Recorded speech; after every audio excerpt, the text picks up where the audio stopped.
Are you ready? Okay, I'd like to call to order the October 24th, 2023 meeting of the Public Safety Committee of San Clemente. I'd like to give the, Mark, would you do the Pledge of Allegiance, please? I will. Thank you. Please stand. I pledge allegiance To the flag of the United States of America and to the republic for which it stands, one nation, under God, indivisible, with liberty and justice for all. Thank you, Mark. Roll call. Okay, Captain Rod Malott. Here. Chief Shane Mull. Here. Captain Jay Christian. Chair Nick Bercuda. Here. Vice Chair Michael Greenwald. Here. Mark Roden. Here. Scotland Rober. Here. Gary Walsh. He's out of town. Okay. Very good. Okay. I'd like to introduce as our first agenda item, Mr. Pete Van Nuys. He's a 34-year resident of San Clemente, and he's an avid bicyclist enthusiast and former owner of a popular bike shop in town. He served on the Centennial General Plan Committee, helped draft the bicycle circulation element, and worked with the city engineering to make San Clemente more bicycle friendly. He is currently a certified instructor for the American Bicycle Education Association, which is concerned with traffic engineering and rider skills with the goal of riding safer and more fun. Thank you for joining us today, Pete. Thank you very much, appreciate it. The reason I reached out a couple of weeks ago is I wanted to make you aware of resources that are available at no charge. This is free material that's available online, produced by the American Bicycle Education Association, unaffiliated with the League of American Bicyclists or any other political organization. The original intent of a lot of this material and the thrust of it was for pedal bicyclists. But the real application, the real need is for the growing segment of our population that is using e-bikes. And by e-bikes, I'm using a very inclusionary term there. Most of the e-bikes sold in many regions are in fact not legal e-bikes at all. They are in fact motorcycles.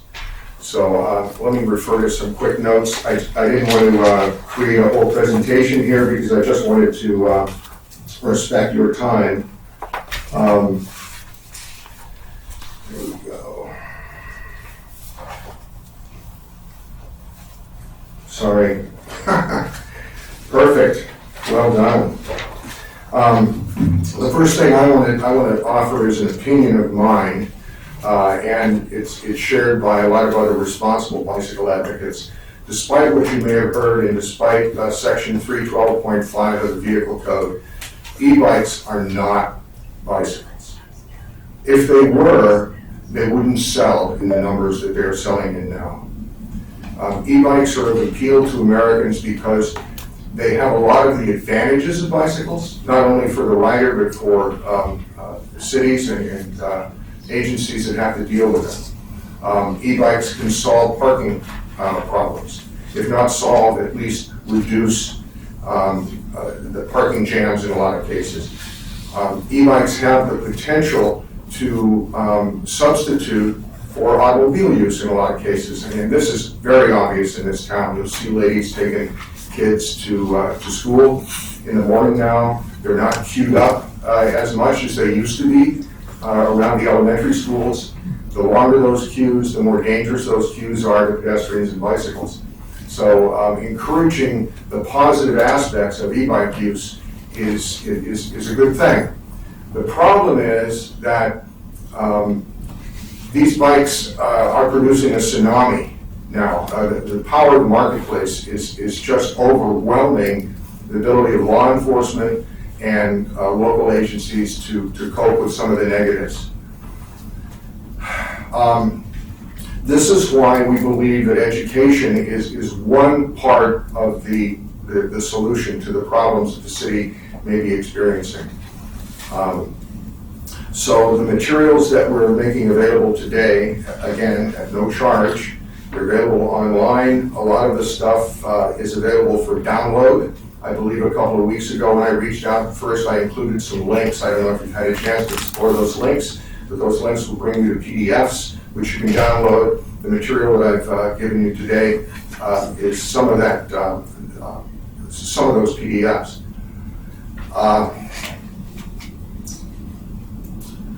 I know too much about e-bikes. I've sold them. I have one. I had one of the first in town.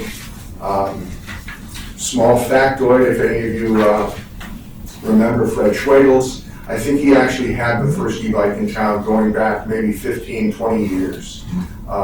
He used to run all over town and use them in his role as a reporter.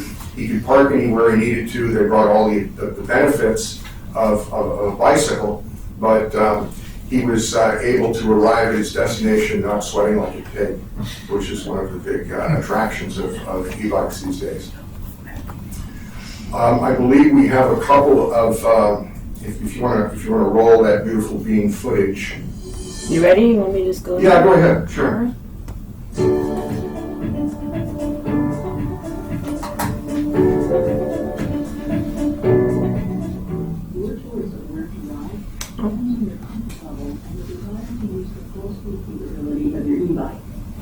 It may be tempting to ride on the sidewalk, but e-bike speeds are not appropriate there. It may feel like you are out of the way of cars, but you cross paths with them at every intersection and driveway. And drivers are not looking for fast traffic on the sidewalk. Your only defense on the sidewalk is to slow or stop before crossing any driveway or intersection. Wherever pedestrians are present, use the street or walk your bike. Do not expect them to get out of your way on the sidewalk. That is their space. Of course, context is everything. A sidewalk with no pedestrians and very few driveways or intersections doesn't pose much risk.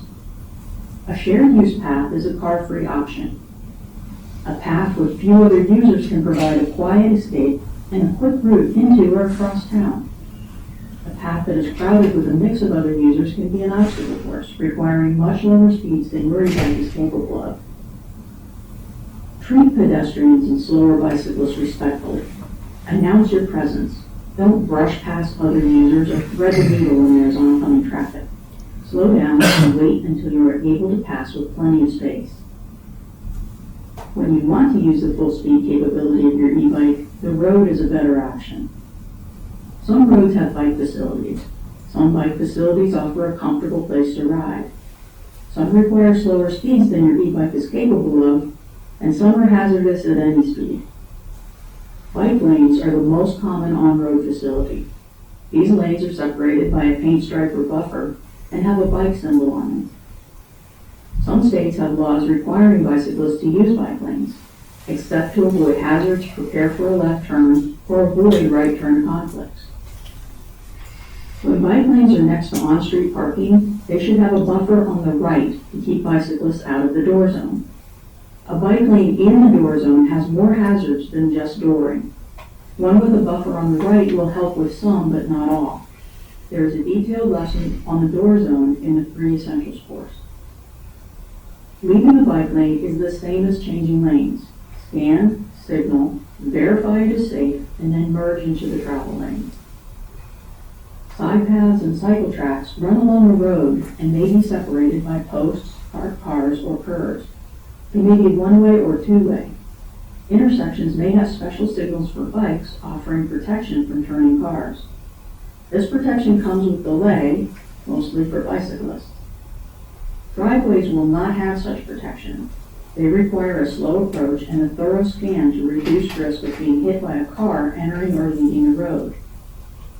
Because you can't leave these facilities like you can a bike lane, it may be difficult to pass slower users, and left turns are more cumbersome. Requirements to use these facilities vary by state. In California, bicyclists are not required to use them. In some states, they are. Bicyclists are allowed to use regular travel lanes on all surface streets where no bike lane is present. Regular travel lanes offer the most efficient travel. Some roads will have Sharrow symbols painted in the middle of the lane. This is common on designated bike routes. When placed properly, Sharrows encourage bicyclists to use the full lane and stay away from the door zone. You may also see these bikes may use full lane signs. Most roads have lanes that are too narrow for a bike and a car to share side by side. Motorists should change lanes to pass. Bicyclists should ride far enough left to encourage them to do so.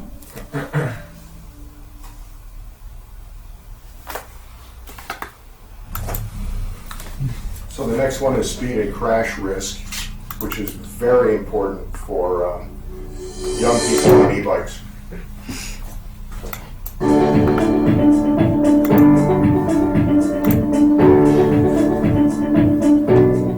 The faster you go, the more critical it is to recognize and avoid hazard areas, understand stopping distance, and manage sight lines. Stopping distance is the distance traveled between seeing a conflict and bringing the bike to a stop.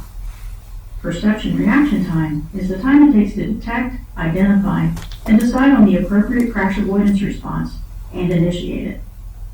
The standard value for this is 2.5 seconds. Maneuver time is the time it takes to complete the response.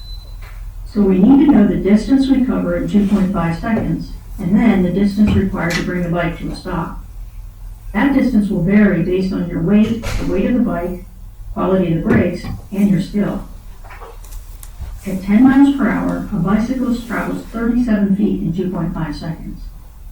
A skilled bicyclist can stop in 7 feet. An untrained bicyclist using both brakes will need 10 feet. A bicyclist using only the rear brake will need 16 feet to get the bike stopped. The total distance from where the hazards become visible to where the bike stops is between 44 feet and 56 feet, depending on the skill of the rider. At 20 miles per hour, a bicyclist will travel 73 feet in 2.5 seconds. A skilled rider will need another 30 feet to stop. Untrained bicyclists using both brakes will need 43 feet. With just the rear brake, it would take 62 feet of braking to stop the bike. Total distance, best case scenario, is over 100 feet. Worst case is almost 140. At 25 miles per hour, a bicyclist will travel 92 feet in 2.5 seconds.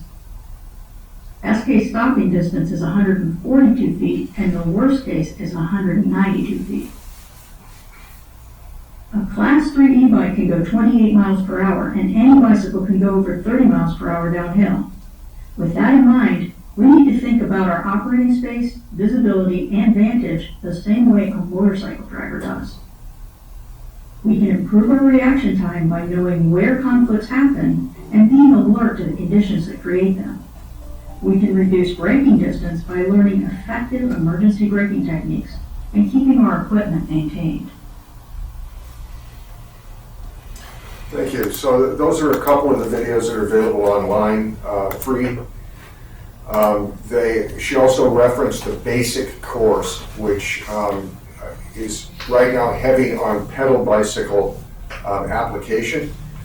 We have a new version of that for e-bikes, but the basic course is full of really essential life-saving stuff. There's also another video up there on trucks, because people just don't understand that you cannot pass a truck or a bus on the right-hand side. You don't do it, ever. It's deadly. But getting a 12 or 13-year-old to believe that just by jawboning them is pretty difficult. If you have any questions, I'd be happy to answer them for you. Otherwise, I've got business cards if any of you are interested in contacting me going forward. We've just finished an excellent series that's totally for e-bikes from beginning to end. It's not free, but it is outstanding. The first classroom session on that is 2 hours long with a break. It's not something that a lot of 12-year-olds are going to sit through. We want to get the parents to see this, because the parents are putting their kids on motorcycles without knowing it. So if you have any comments or questions, I'd be happy to do what I can. Bill? Failing to see any, I will excuse myself. I've got, Okay. thank you very much for that, but how do we, what is your suggestion on the education? You start with the parents, or how do you, Yeah, I think we're gonna have to have adult involvement with this. Some cities are issuing citations, they go into the courts. The courts have contacted me in Orange County about the diversion program. Unfortunately, our local organization, Orange County Bicycle Coalition, stopped offering bicycle courses a couple of years ago, and I've been referring people to Long Beach or to Carlsbad. A diversion program might get the sighted young person into a class, usually without the best attitude when they attend. But you do your best to reach them. If we can get the parents involved, if we can get parents to understand the difference between the different classifications of e-bikes, that would be a huge step. If we could share with them our opinion about which e-bikes to avoid, top 63, top 73, I think it is one of them. These are blatant motorcycles that are of tremendous appeal to young males. The people that are out violating the Class 1 multi-use path on El Camino Real, for instance, are almost always on these fat-tired, squat little machines. They were never bicycles. They don't belong on that path. Getting our good citizens involved at the adult level and encouraging them to bring their kids to classes would be terrific.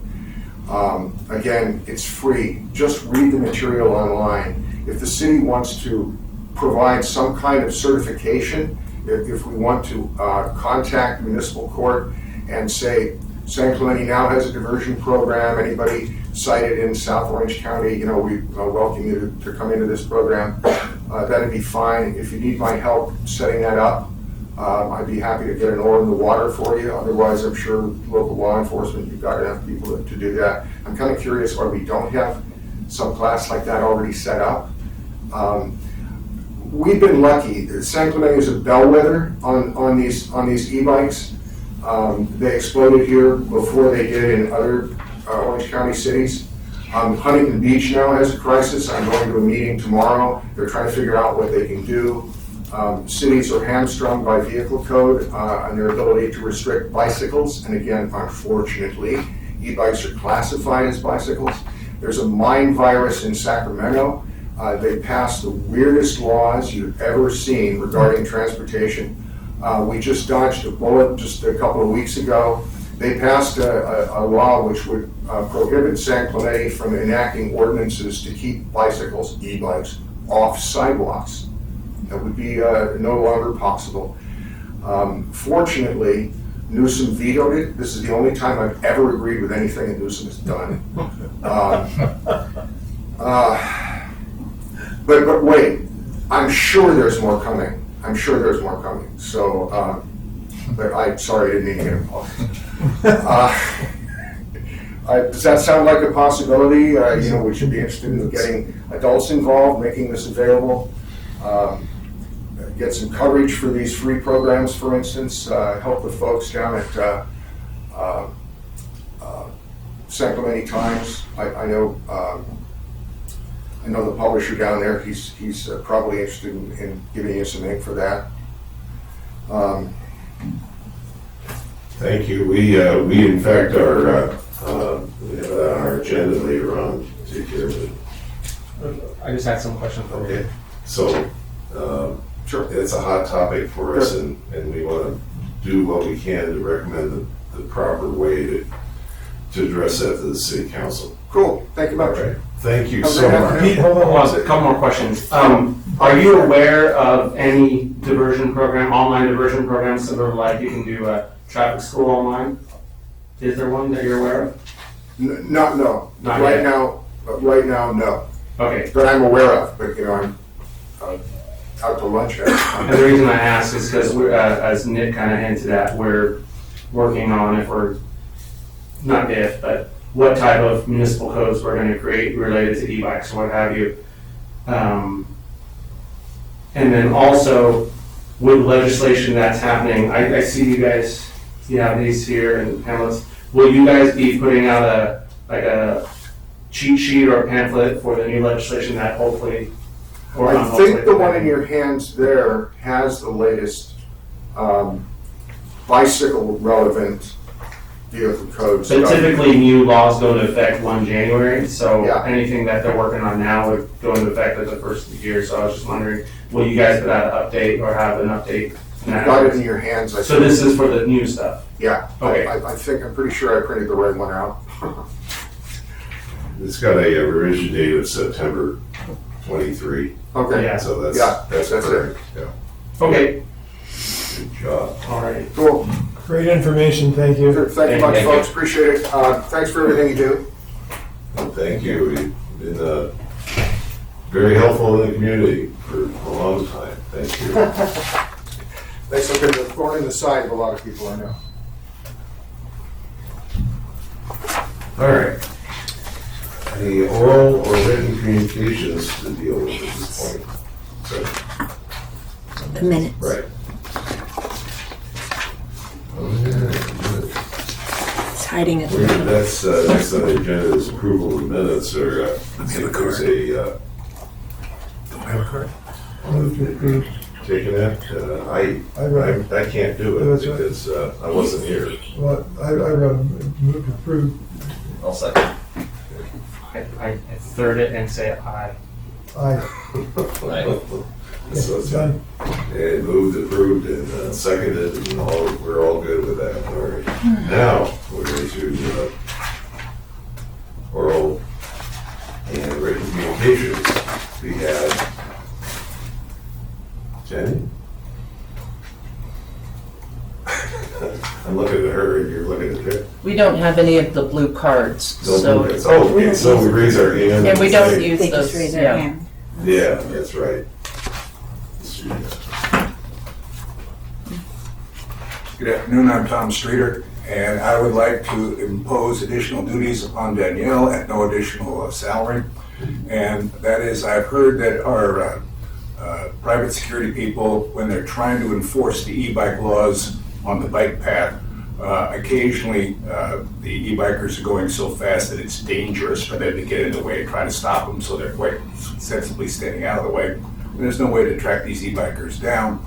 It would be nice if our private security and eventually Danielle's people have body cams on them so that when they see this 12-year-old punk coming down at 38 miles an hour on the bike path, they can at least get a nice clear photograph of him and say, I know that kid, and can process him.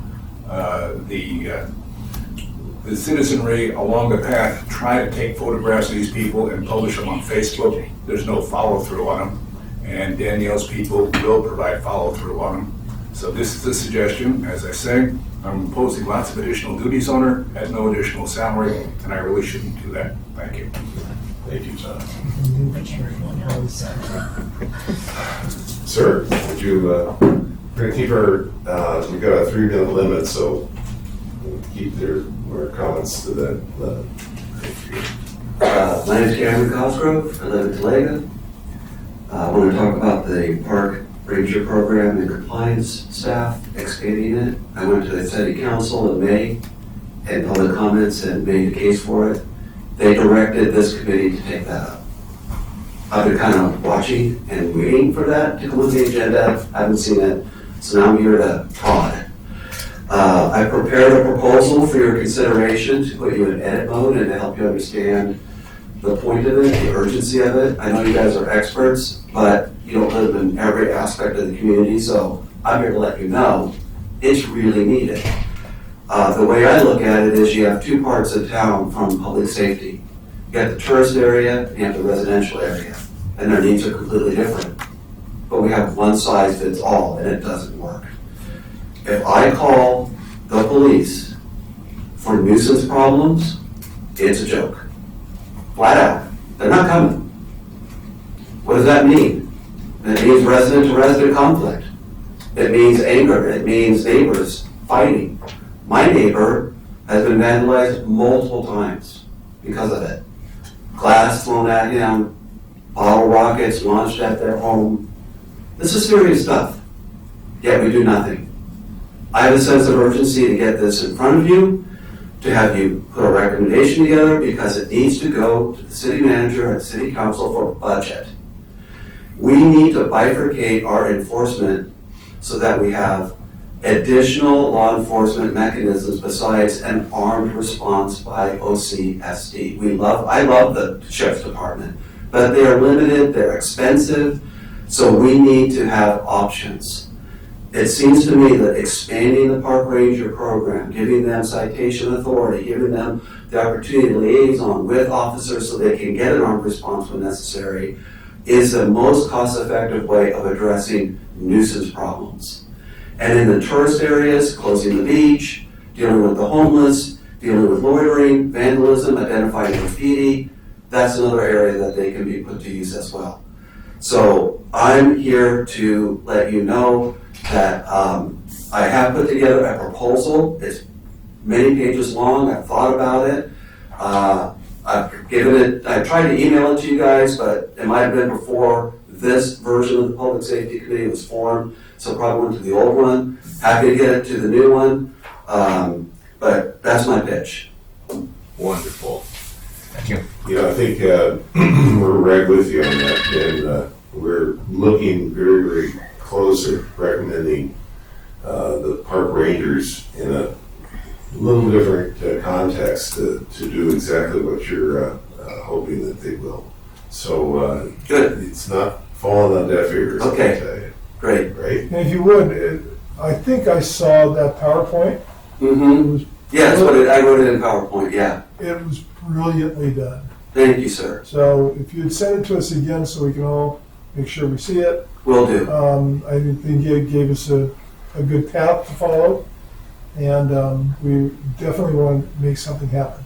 Fantastic. And if I can be of help, you'll have my email. Just reach out to me. I'm happy to meet separately outside of this meeting and discuss further if it's helpful. Wonderful. That's Thank really you appreciate thank you for Okay. taking the time to put that together. You're welcome. Thank you very Thanks for much. considering it. We need your help. Thank you for coming. Okay. Good job.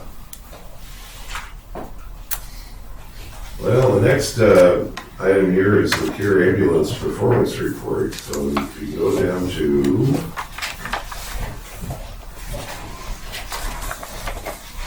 that item. So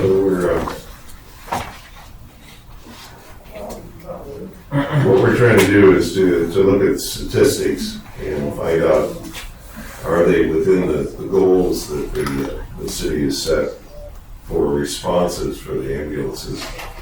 They are, Shane, the ambulance crew is in response to your dispatching them out to the different things. So that's how this works.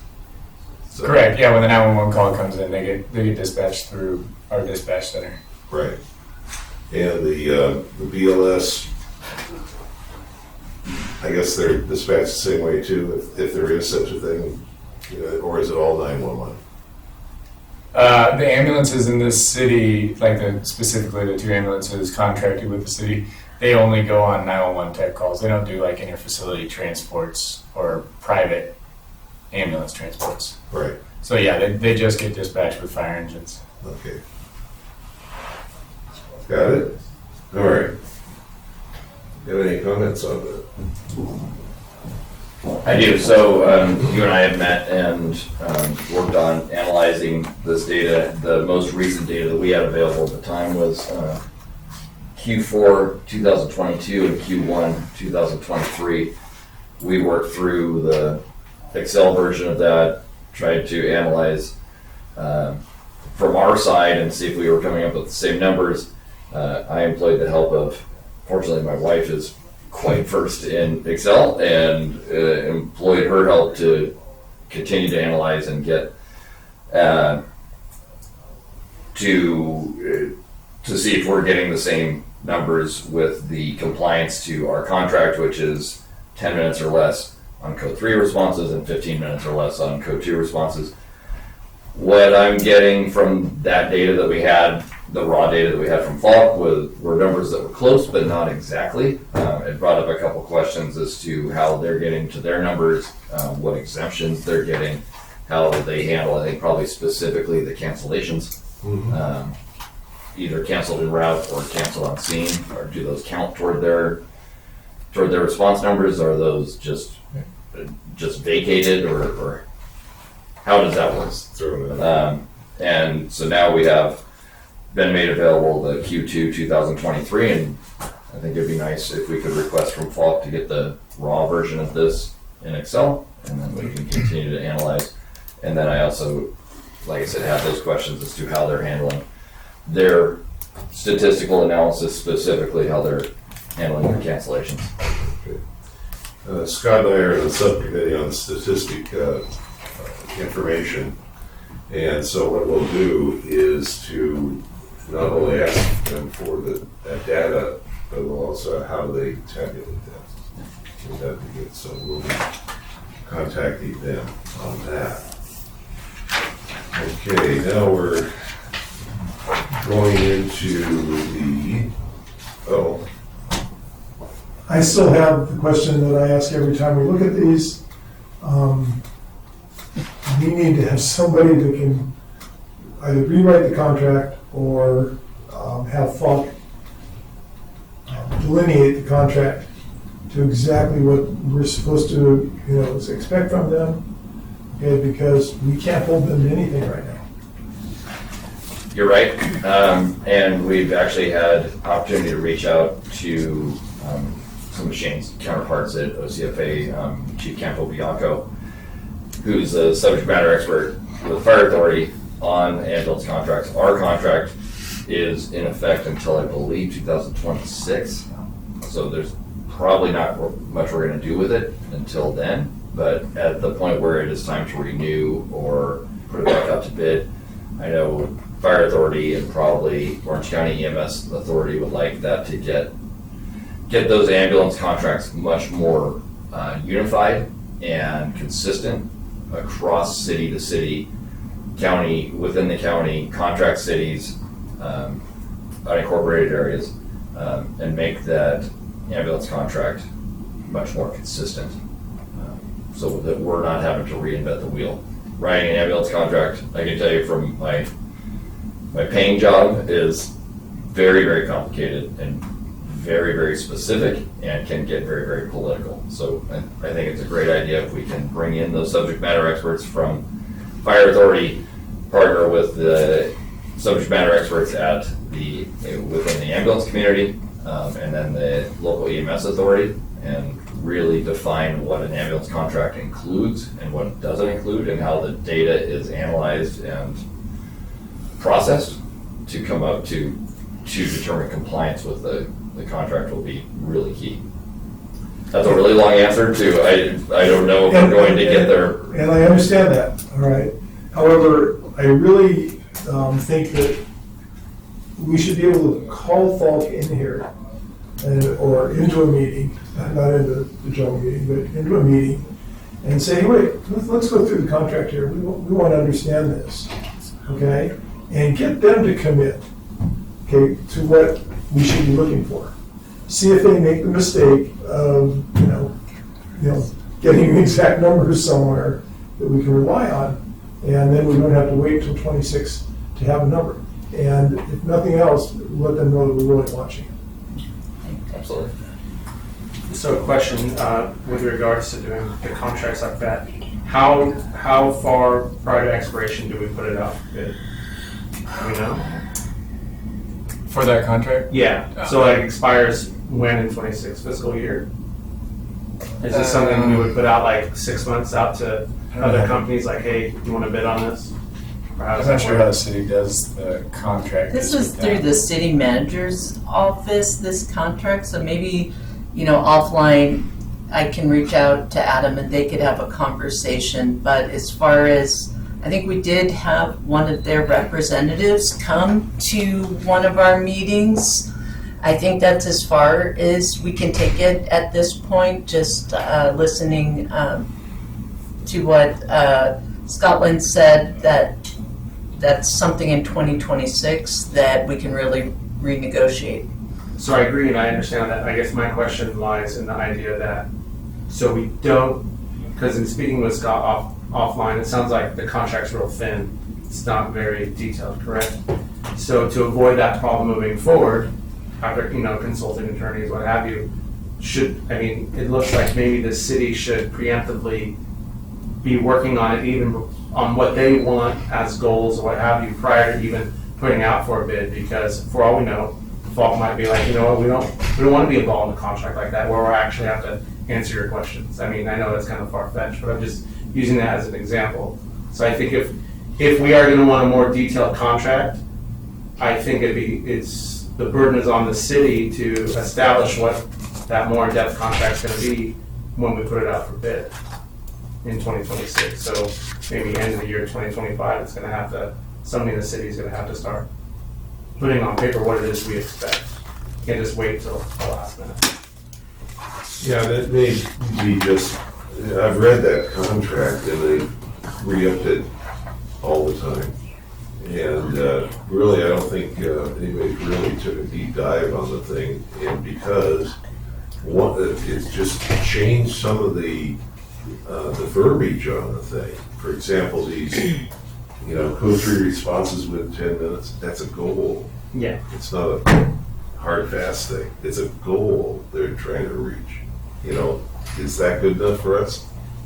That's what we have to look at. And it also seems, from the little bit I've read, that it doesn't lie in the realm of current public safety stuff, where I know Marine unit probably has to explain a lot more things than they used to have to. Fire, police, everybody's held accountable to more information gathering and sharing. And I just think, for lack of a better term, the contract is archaic when it comes to that point. It's like, 1980 style instead of 2020 style. So it behooves the city to we need to hold, even though they're a contract, we need to hold them to the same level we hold, the SMORE members that are in here. Yeah, we know we're dealing with public money. Yeah. We want to know where it's being spent, Yeah. how is it efficient. And it sounds like they've re-upped contracts where that wasn't a goal in the contract. Well, it was a goal, It's just nebulous. but that's what it was. It was classified so that it wasn't like, it was kind of a nebulous, it's not a target, it's a goal. Yeah. Eventually we want to be 100%, but we're not, we're trying to reach that goal. So we need to really look at that and say, okay, what we're going to do doing that, so. And the meeting we had with Falk, they sent like a local supervisor that probably has never even read the contract, or would really know what's involved in it. You have to get somebody from Falk Yeah. to come and say, hey, we need to know the goal. That's the target, right? That's what we can expect, all right? Not just maybe. So. Yeah, but we gotta ask ourselves, what is our expectations? Right? This is the city's expectation. Can you actually respond to that? And if not, let's talk about it. Good? Excellent. Any others? No. No, we're good there? Okay, let's go to the fire services quarterly report. Incidentally, I got today Michelle said, You should write it down. do we have copies of that all here? These are different. These are the ones reported to the city manager, but I did not get that one. Yeah. This was, Sorry, I think she just got it out today. just Trying to hot off get the it to press. you. Hot off the press. The ink is still running on it. It's literally hot off the press. Yeah, I was like, ooh, you got it out this morning. But quarterly report. Yeah. That's good. I was able to print it out at home, but very informative on that. But these figures are what we have in front of us for, let's see, we're looking at fourth quarter, 22-23.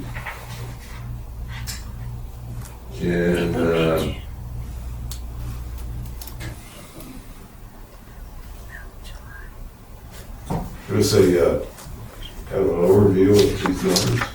Yeah, so for the fourth quarter for 22-23, 1,388 calls, so a little uptick actually from the 2 quarters prior. Fourth quarter was coming into summer there, so that typically gets pretty busy for us. Let's see, so 1,388 calls, fire inspections 115. We talked about those, but the fire inspections vary in numbers throughout the year because we usually get our inspection load at the beginning of the year and they have to be done by a certain point. So as we get the later quarters or the newer quarters of this year, you'll notice there's not as many. It's because they're already done. So we get those done in the beginning half of the year.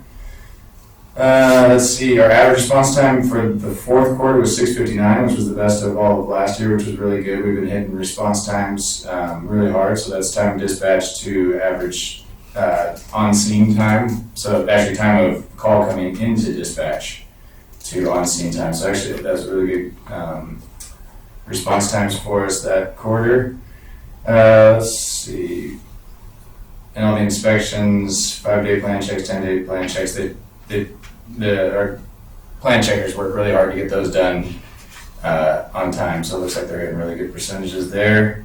As I mentioned, I think last time, we're contracting with an outside consultant to do a standards of coverage document for the entire agency, for all of our entire agency, using unit hour utilization type of data. Basically, instead of, it used to be where we'd say, okay, if this engine runs 3,000 calls a year, it's too busy, so you need to add a second engine to that area. Now it's more going off of the amount of hours throughout the day that engine's actually available. So let's say engine 60, for instance, only runs 4 calls that day, but they're actually following up to the hospital and out of the area 7 hours of the day. Is that good or bad? And the document will tell us like what that cutoff is and when we need to increase services to different cities. So it'll be really good. Look, there's a lot of engines who are real close to hospitals and they run 12, 15 calls a day, but they're only running for 4 hours maybe total. Whereas, engine 60, some of the further out engines, maybe actually almost as many calls probably, but they're out of the area for longer. So that document will help us as a whole agency look on where we need to increase services and work with cities on what that looks like. Obviously, some cities are different, contract cities versus structural fire fund cities and stuff. So we're looking forward to that document. We should be approving the contract hopefully at the next board meeting, and it'll probably be 3 to 4 months to get that document, and then we'll start looking at what that looks like countywide. And they'll be using all this kind of data. So, okay, in San Clemente, we're averaging 7 minutes from call coming to dispatch to on scene. That's pretty good.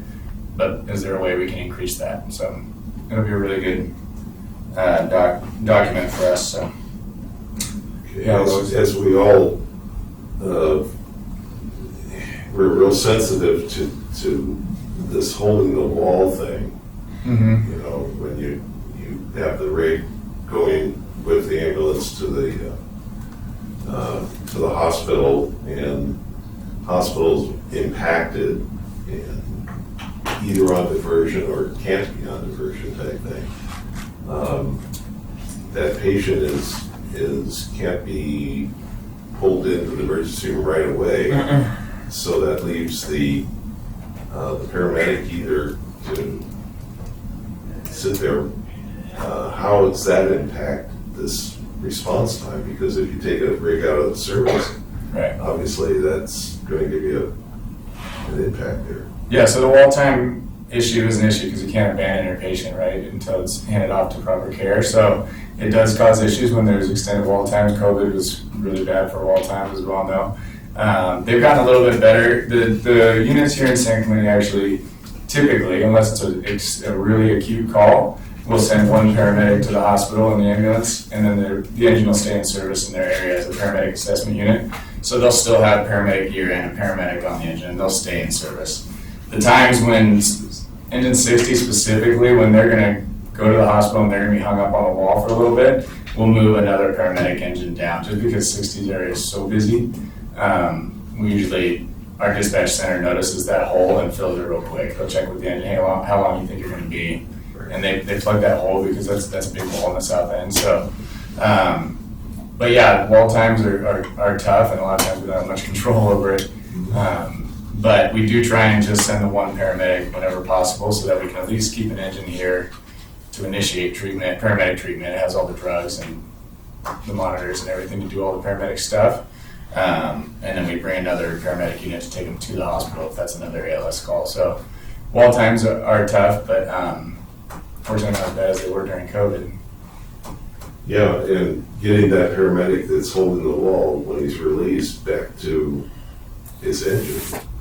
But a lot of times, one of the fortunate things of having those ambulances, the 2 dedicated ambulances, they'll bring them back with them. And then if, let's say, engine 60 is down to a paramedic assessment unit, and that ambulance is coming back, they'll usually get put on the call and they link their paramedic up, and it works pretty good for the most part. You know, sometimes the ambulance gets dispatched to something else, and we actually utilize Uber sometimes for our paramedics to get back home. There's a few different options, but yeah, it's what we were getting an Uber. Question? No. What? Did we get somebody some rocket shoes or something on the fire inspections before? Did somebody just put an extra digit in the fourth quarter total? On the 115? Oh. Number 93 to 72 to 77 to 796. No, that's probably a legitimate number because, like I said, we have to get them all done by the end of June. The crews. So Station 60 alone gets almost 1,300 inspections a year given to them to do throughout the year, and they have till really the end of June. So that where it goes from 93, 72, 77, that's 797 might be because their division chief might have been hounding them a little bit to get those done. So they were moving, brother. there was a lot of inspections done at that last, and a lot of them are like they have to go back to re-inspect and then re-inspect again. So that's where we get that final number. So yeah, it was a busy. That's busy like almost inspection. 8 a day. It's a lot. Yeah, we even bring in when we have people on light duty at the headquarters with injuries. Sometimes they'll come down and help us with the inspection. 60s has more inspections than anybody at the fire department. Great. A lot of departments. Any questions for the chief? Okay, thank you. All right, now the next order of business is review a letter of support concerning mom's demand action related to gun safety storage. Okay. Do you want to introduce this at all? Danielle? Who sent this to us? I mean, I know it says Mom's Demand Action, but do we know where this is? This is a community member. This is from City Council that directed the committee to review this. And the person that submitted this is out of town on business today. However, if you've read through it, it makes a lot of sense. And I think that San Clemente would be well served if we do get some ordinance like this on the books, because I think it helps both sides of the gun equation, in that the people that are anti-gun were securing guns, and the people that are pro-gun will have less problems to deal with if guns are secured. Right. And it sets us up, a recommendation to the city council that we're doing something addressing gun safety at homes.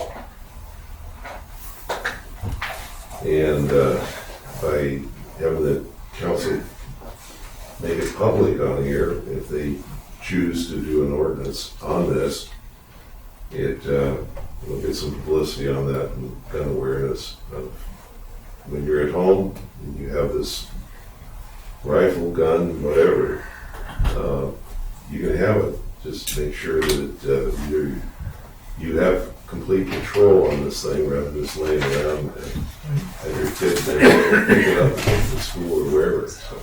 And also that if there's a burglary, they're not going to get your guns. my home in Granada Hills was burglarized, and the one thing they did not get was guns, because they were all in the city. Yeah.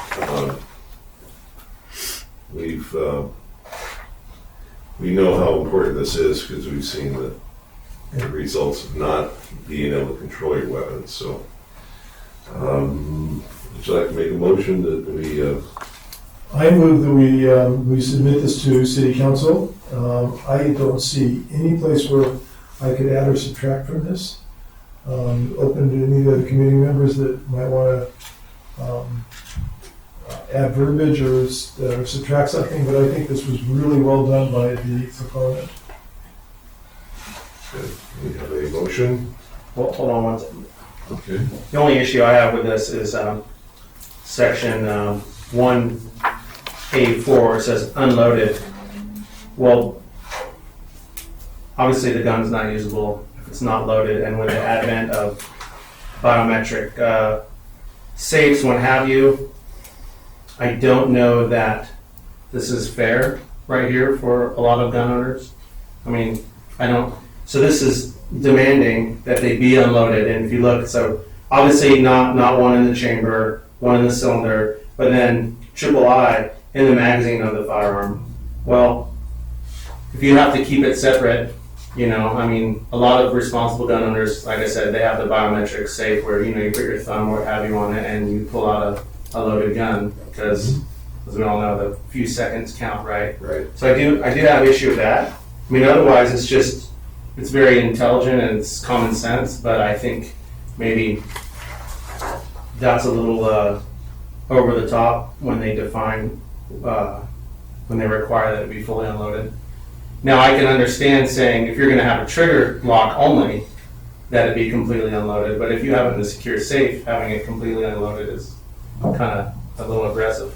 Yeah, but I think in number 2, the lock container does not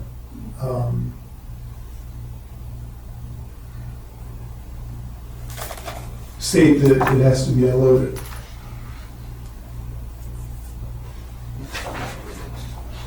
Correct? Well, if you look at B1 on the next page, unloaded and in a locked container is what they're stipulating.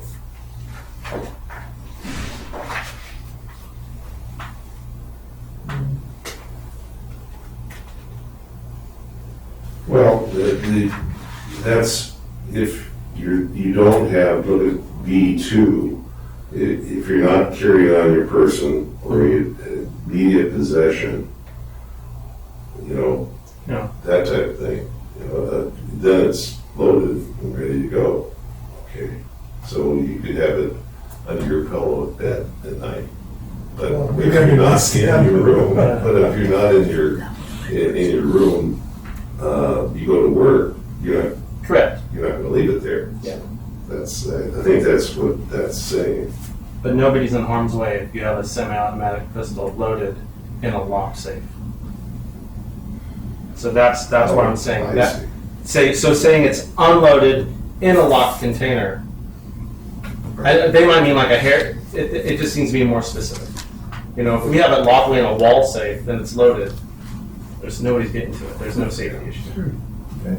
Section 4, III, in the magazine of the firearm, in any part of the magazine, or is affixed to the firearm. So I'm reading that as there can't be ammunition even in the magazine, correct? Correct. That's the way they're writing it. Right. Which Right. it's a little aggressive for. If the goal is dual fold, like you said, to appease both sides of the argument, which I agree this could appease both sides of the argument, but I just think telling someone that we understand you have a right, you know, to have a firearm in your home, we understand you have a right to protect yourself, but we want to dictate to you that you got to load it up before you can take action. That's a little aggressive. So do you want to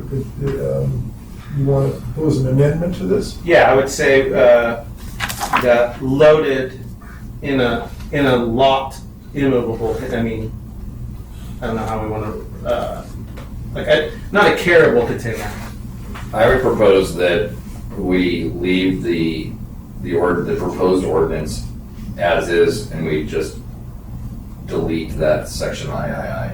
Yeah, that's what I would That- have thought. You could have a semi-automatic pistol with the magazine out, but the magazine loaded.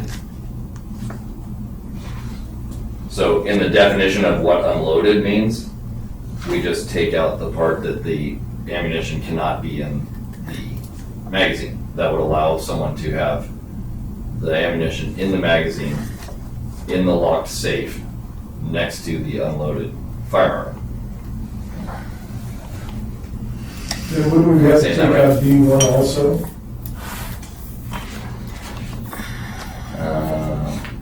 No, because then unloaded would not include that definition of the magazine being unloaded.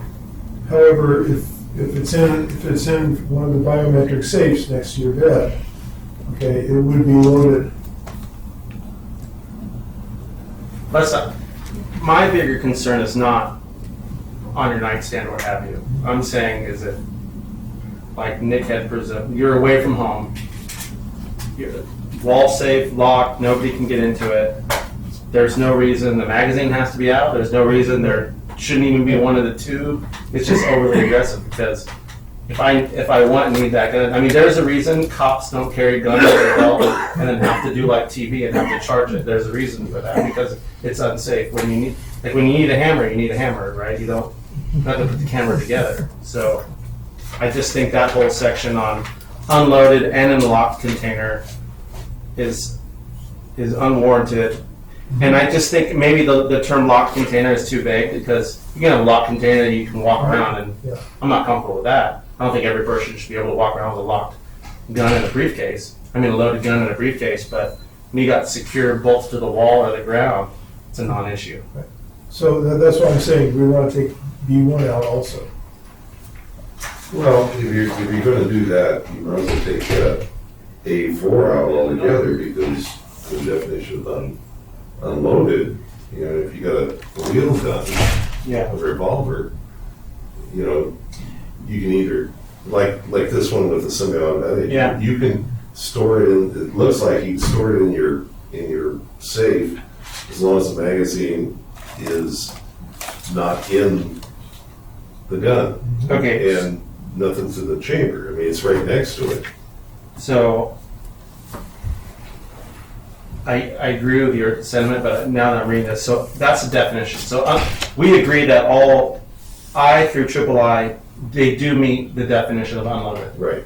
The real issue is when you have to have it unloaded, which applies to B, right? I mean, that is an accurate definition of a semi-automatic and a revolver being unloaded. The issue is when we're going to require that it be unloaded, or when per this requires that it's unloaded. And Well, I would also say that part of the issue is what your definition of unloaded is, and that's Yeah. where we're talking about this item III. I like the idea of locked and unloaded, but I want this to be attainable also and be something that a gun owner could follow within reason. So I don't think it's within reason to ask a gun owner to completely unload the magazine and keep it. You're really rendering your firearm useless at that point. yeah, And in that case, I don't think it's an attainable ordinance correct. to expect someone to comply with.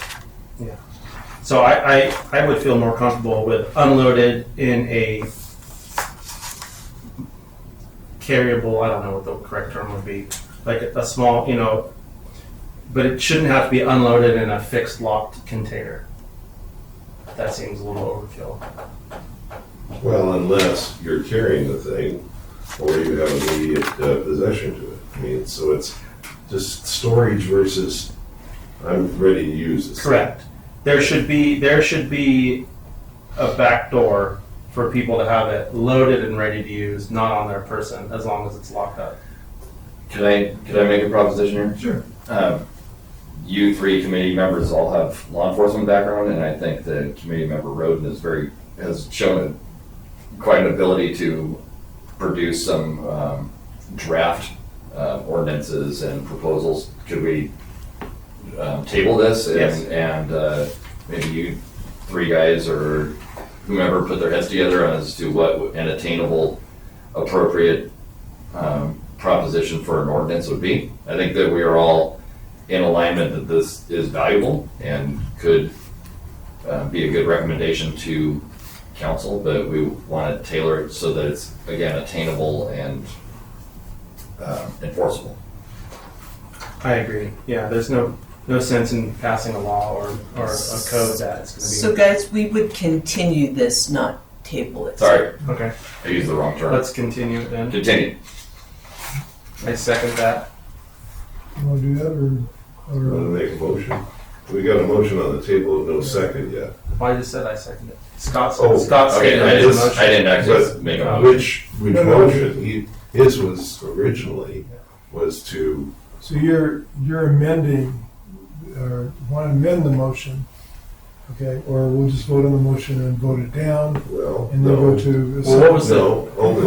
What was the term that you said we need to use? Instead of table, you guys just want to continue it so you can. let me- I'll make a let me- motion that we okay, continue all right, it. Hold on No, a we already have a second. motion on the floor. We have a motion on the table, but it hasn't been seconded, that we adopt, or we send this to the city council.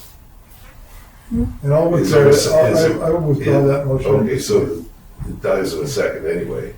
Okay, so now you got a new motion of, I make a motion that we continue this at a later date after we've had the opportunity to review the efficacy Sure. of what's written here. should we bring it up the next meeting? Definitely. Yes, Yes, yes. So the motion is to the first. Continue continue it to the this next to the meeting. next meeting, pending revisions. Correct. That for us. Did we get that? I second that. Okay. Moved and second that we continue. All I in favor? Aye. 4 ayes. clear as mud, right? There you go. All right, let's get this thing changed here. One more. Secure. Fixed, container. And that was new business, all right. We are now on consideration and development of the work plan. Good. Okay, so,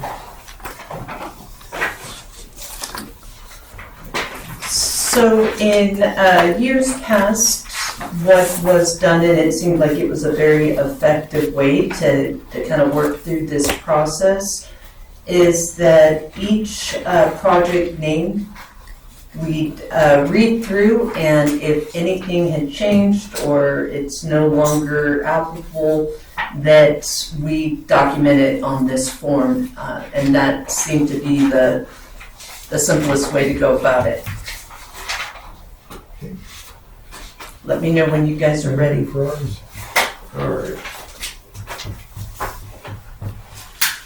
all right. Let's start on Let's this. see where we starting here. This is, So we'd be starting with communications and disaster preparedness. right. Okay. I see, from my perspective,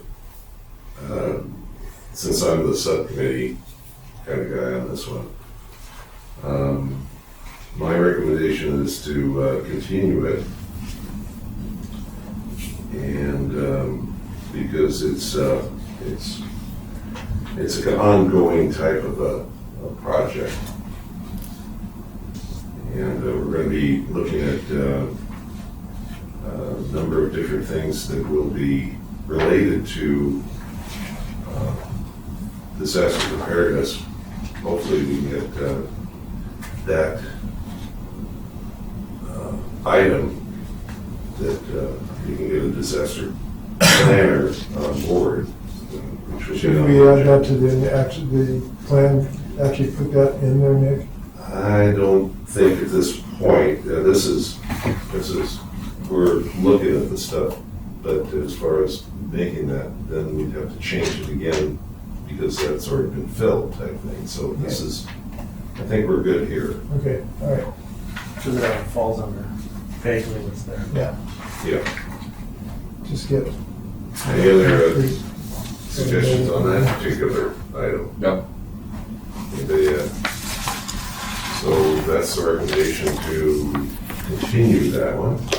Let's go to the homelessness and best management practices for public safety personnel. So I have that one. So we read through this a couple of times. The only amendment, and it's a small one, would be on goal number 3. It currently reads, ensure that the safety and welfare of the public is strictly maintained. I think it would behoove everyone if we added, ensure that the safety, welfare, and public right-of-ways are strictly maintained. Right. Any issue with that? Sounds good. Other than that, it's fine. And public right-of-ways. And Los Angeles should do all that.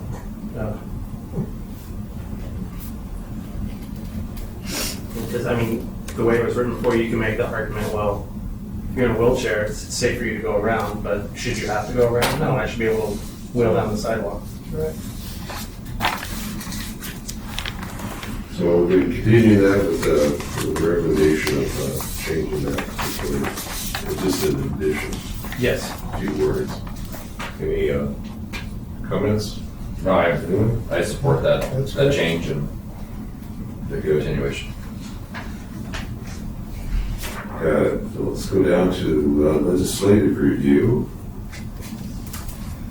I believe I'm the only committee member assigned to this right now. I see value here, but I also see some redundancy with the other subcommittees. I think that all of these other subcommittees also have an eye on legislation that affects those areas of performance. So I propose that this one either be suspended until we have, or I request to get a little assistance, get some help. So what's your recommendation? My recommendation for right now would be to suspend this one until next year's work plan and see if we're experiencing a gap there or a blind spot by not having a legislative review subcommittee. Again, with the idea that the other subcommittees also have a vision of legislative action that would affect their subcommittee. Right. Okay. So I do agree with that, but it brings up the question, if we nix that, no pun intended. Yeah, I understand. If we add, should we add in all the other ones for an eye for legislative review or updates? As a goal for all the other subcommittees. Yeah, or even as a deliverable, report back or address or recognize legislative changes as they occur. Because if we're going to get rid of it as its whole piece, we should add it to a slice to the other ones. Sure. I'd support that. So advise where you want that included. We're just the scribes, so really kind of walk through it with us and tell us where you want those changes made. So, Well, Adam is stepping up to the podium here, so. I've got one suggestion. Yes. Might make this a little bit easier. The subcommittee hasn't gotten to the urgent matters requiring immediate attention, but that work plan would kind of cover legislative matters that pop up. If something is proposed at the state or federal level and it is a matter of urgency that the city review it, the subcommittee can still talk about it, discuss it, forward concerns to the city council. So we could get rid of the one that Scott's recommending, and then the fallback would be on the one you just mentioned. Yeah, absolutely. That sounds good to me. And Adam, I'm sure somebody in the city follows legislation. Many people. And, but I don't think I've gotten one email on legislative activities. Well, Careful. but if it has Your public wish safety- is soon going to be granted, sir. That's We've got a number. Greenwald. There's a number of lists Only- of California League of Cities. I know County American gets Planning one. Association, Code Compliance, or KCO, I should say. A lot of these groups have lobbying efforts, and they put together a list of hot bills Good. that they're following. And we can just give you that list for distribution. I can send it, Yeah. it's up to you. There's I would multiple appreciate that. groups that do this. Yeah. I said I would appreciate that. Thank you. All right, so let's recap here. The recommendation is to table, how's that? Table legislative review work plan. I support that. Is that a good term? Proper term. It would be table or remove. Are you reading? I would say remove. Oh, okay. I mean, I'm using the similarity. Yeah, When no. you table something, it's gone, right? No, you just leave it on the table. Okay. And under the table, it's not. I see, okay, so, let's make a recommendation to remove the legislative review work plan. Perfect. How's that? I second that. All in favor? Hey, let's do it. Okay. Hey, all right. Consensus on that one. Let's go to neighborhood watch. Okay, neighborhood watch, we have accomplished number 1, number 2,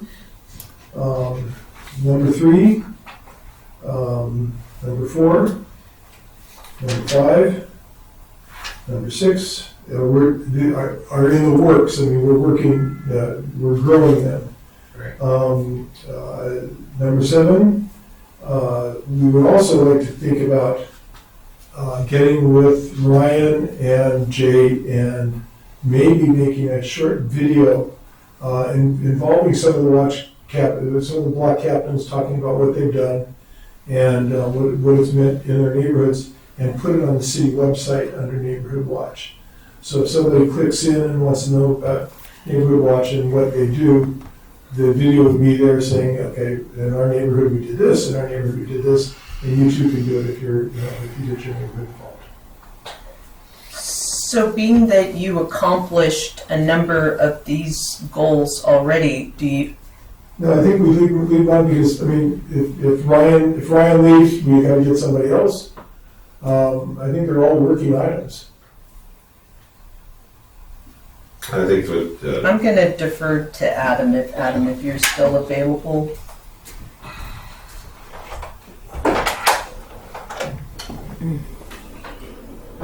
In regards to the Neighborhood Watch program, Yeah, so what would the program have for the committees next year?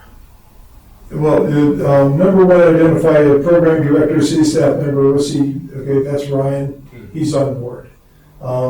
Define the duties, responsibilities of the coordinator, he surpasses everything we had on the list. Design the Neighborhood Watch website, we have it on the city website right now.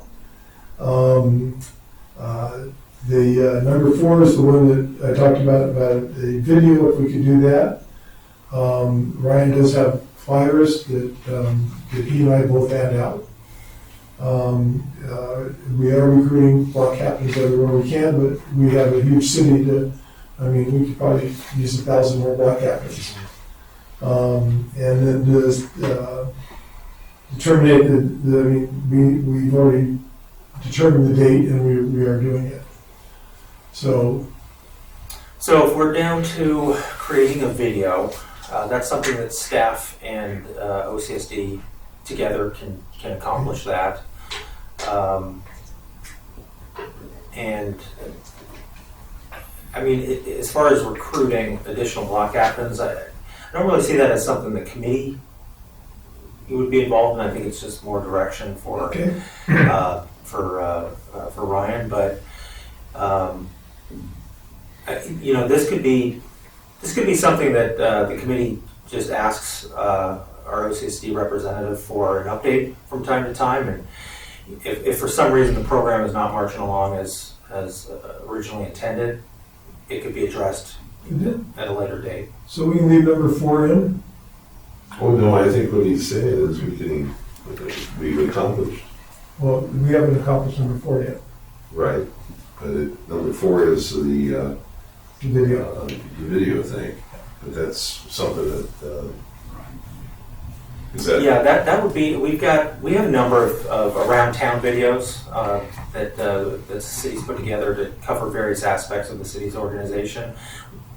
I don't see a reason why we would not be able to put together a video of this nature specifically about this program. Okay, so the problem we need to solve on this one is, do we need to have this as an official work plan, or can we remove this from our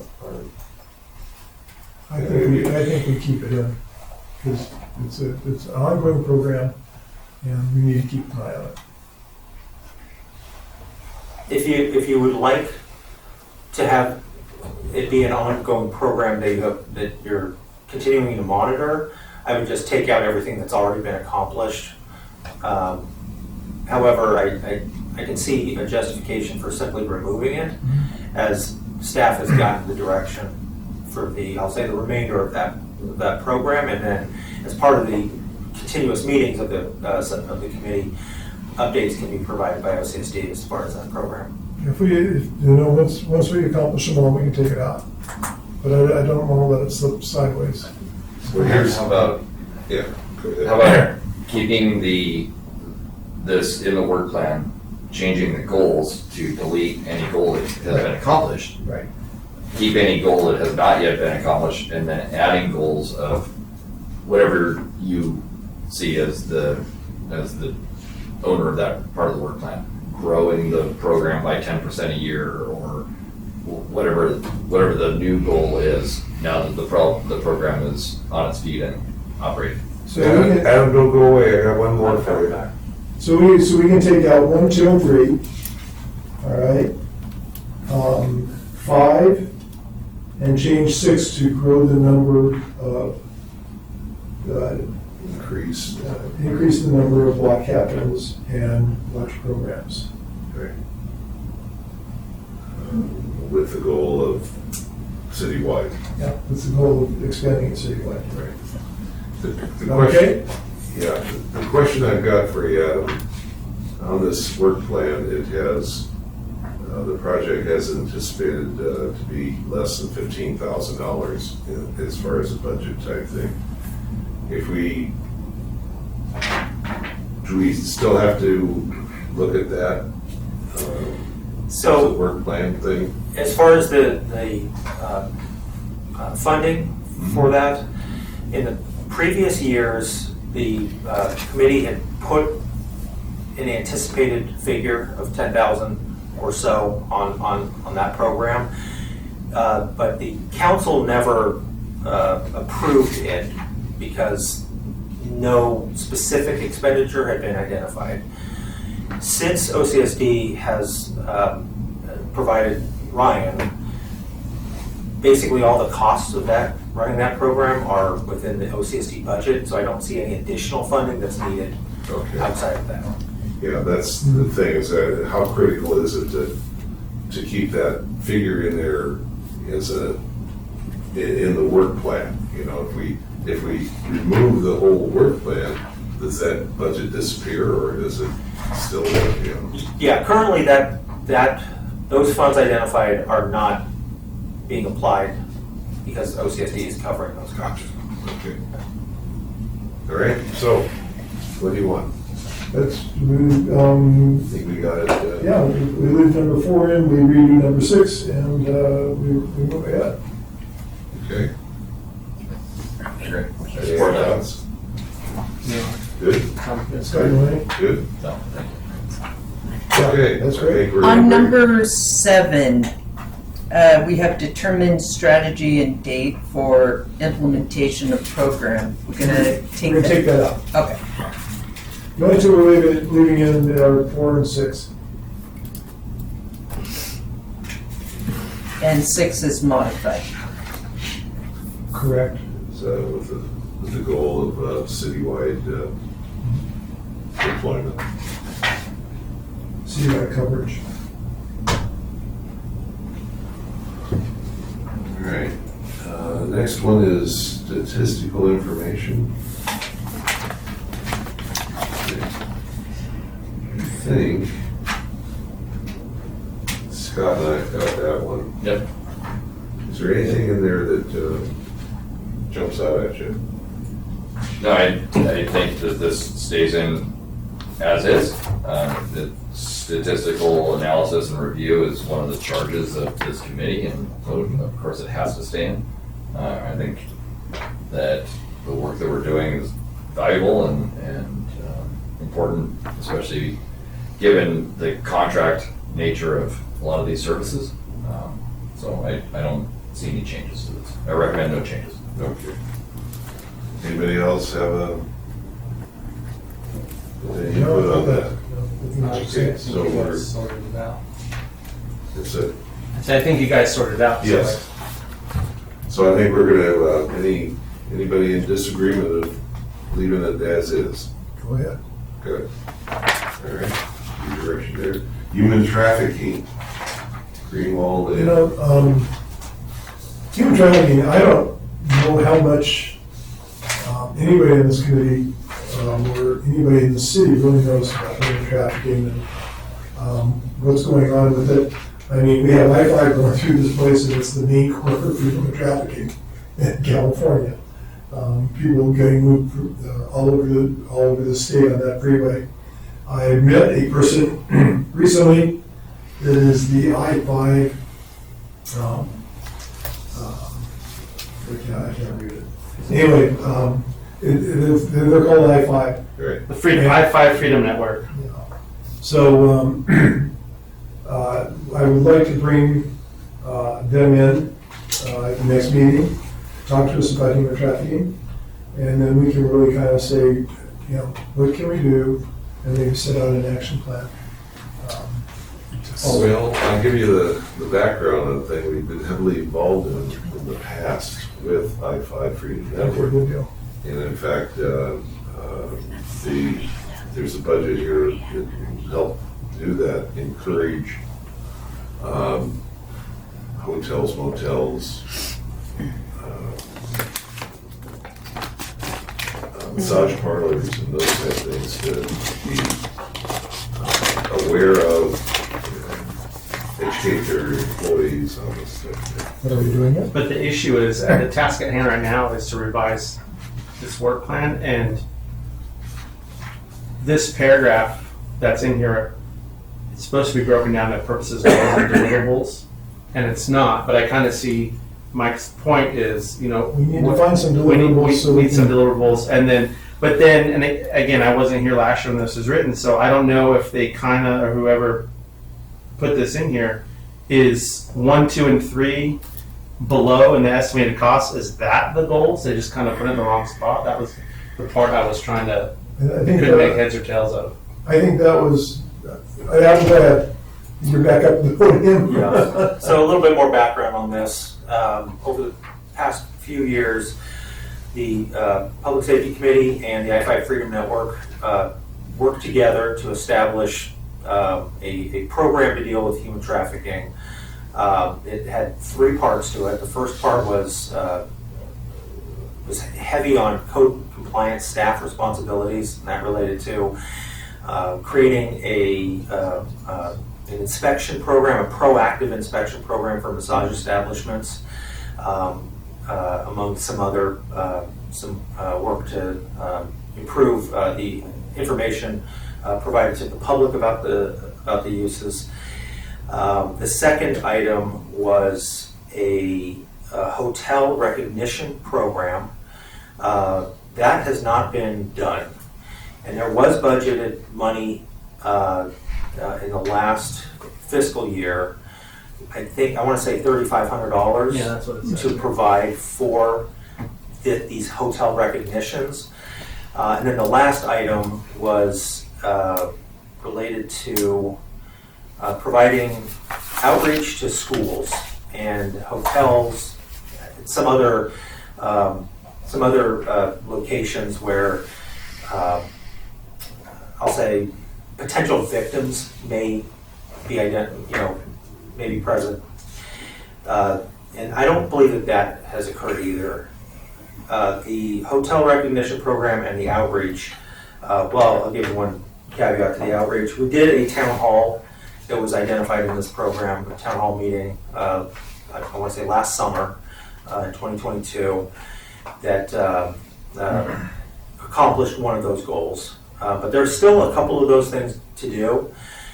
In the past, the president we were working with of the I-5 Freedom Network was Brenda Wells. She is, I believe, recently relocated to Arizona, and Stacy Enmeyer is now the president of the I-5 Freedom Network. I think this item is a good one to keep, just to kind of get up to speed with the new leadership of the I-5 Freedom Network, and kind of restart some of these projects that seem to have stalled over the last year. Stacy's the person that I talked to. Okay, yeah. So I agree with you. I just think we need to, and maybe we might have to sit down and work on it on our own. We do need to put it in the structure of purpose. The purpose is real simple, right? To reduce, trafficking and exploitation in and around San Clemente. It could be that simple. And then what our goals would be basically the stuff you had just listed off, which is kind of mentioned here in the estimated portion of it. And then the deliverables would be to have ongoing and continued conversations with partners and make recommendations as a if we can do it that simple, I think we can't just say and expect her to write it down. We need to sit down and figure out what it is. Yeah. But I want some education on it, because as long as I've been on this committee, we've had nothing. Well, good thing that this was my primary job for 3.5 years. Well, So yeah, I worked human trafficking and child exploitation, so Good we're in the job. right spot. So Yes, sir. there's a lot of guys sitting in prison because of me, because of this Good. stuff, so we're good. Okay, there can never be enough. There can't. So as far as moving forward on this one, you can actually just say what you want it to be in the Mhm. meeting. Okay. And we've got the minutes, and you can transcribe from that. The committee could also designate a subcommittee to put the final touches on this before it goes to the city council, so that it doesn't need to come, so that item doesn't need to come back to another public safety committee meeting, because we do want to get this in front of the council sooner rather than later. I tell you what, how about I break it down in writing, basically what I just said. I email it to you, and once we get the collective thumbs up, we will send it to who? The dynamic duo here. All right, the duo. All right. The dynamic. Does that work for you, Mike? Yeah. Okay. Yeah, because it's basically just going to be what I just said, but we'll put it in writing. Yeah. Thank you. Yeah, we don't want to delay this any longer Yeah, than yeah. we have to, so that's good. Super. And then we'll give you the, more or less the pre-approval, so we don't have to bring it back to the next meeting. I thought it was on there alone. Got it? Are you okay with that? Give you the pre-approval to, Yeah. Yes. yeah, because you're the subcommittee. So I request the approval. Is that how it works? Do I request it? Second. No, but let's give it to you. All right. Well, thank you. I appreciate it. I would make a motion just to the committee. I'll make a motion that we, Empower. yeah, you gave the power to rewrite the thing and then with the pre-approval so that You can get we submitted. don't delay it any further. And it'll be submitted as a work plan in lieu of the current work plan. Second. Second? Aye. All in favor? Aye. All unanimous. E-bicycle and traffic safety. So I am on this, similar to the previous one. I think it needs to be broken down to a purpose, goal, and deliverable. And I have that if, when you're ready. So the purpose should be to identify and review laws, trends, and issues related to e-bicycle and traffic safety. And let me know when you're ready for me to go with the goals. Go. The goal should be to provide city consistent, updated direction related to best practices, codes with an eye for potential updated and new codes, or municipal codes, however you want to say it. Does that make sense? Okay. And then deliverables will be the Public Safety Committee will review and recommend code and practices as needed and or requested by the City Council. We have been, we were directed loosely and then more directly directed by Rick last month. You weren't here. So what I did is I went ahead and came up with Scott and I discussed offline how we're going to move forward. I think we don't need to do that right now as we're going through the workflow, but it is something that we wanted to get on the record since the council did want a response from us. So we'll address that after we're done with the workflow. Yeah, Okay. that's the next agenda. Yeah. And that's all I had on the e-bike safety. Everything else on there, I mean, the project costs I couldn't speak to, but the idea of what's surrounded in there makes perfect sense. But I think we just had to break down the purpose, goal, and deliverables more succinctly. All right. And similar to the previous one, where we had the pre-authorization. She already has. Yeah. We only did the other one pre-authorized because it's a little more convoluted for me. I'll write it out, but Right. I just gave it to her verbally. We're good. But, okay, He just dictated then it.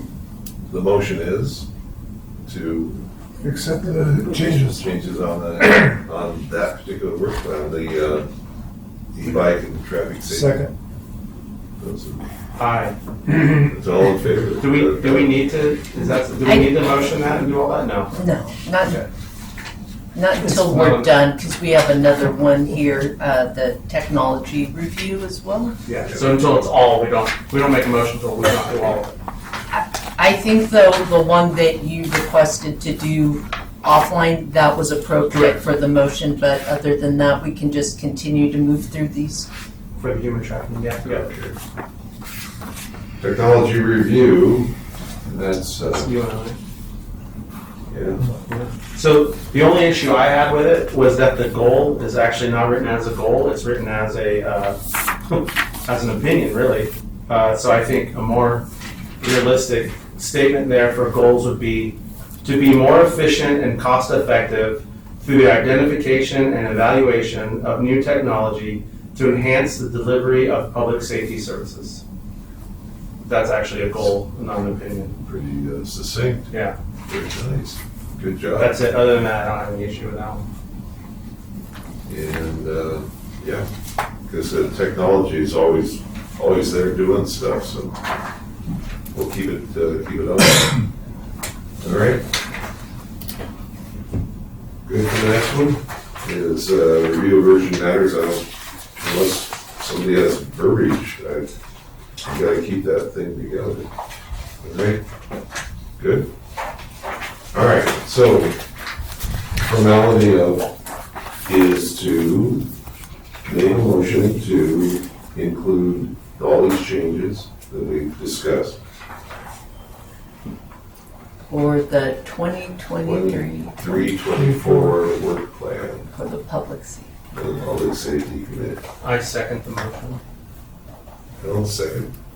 Aye. And we're in favor? All in favor? 4 yeses. Got it. Okay.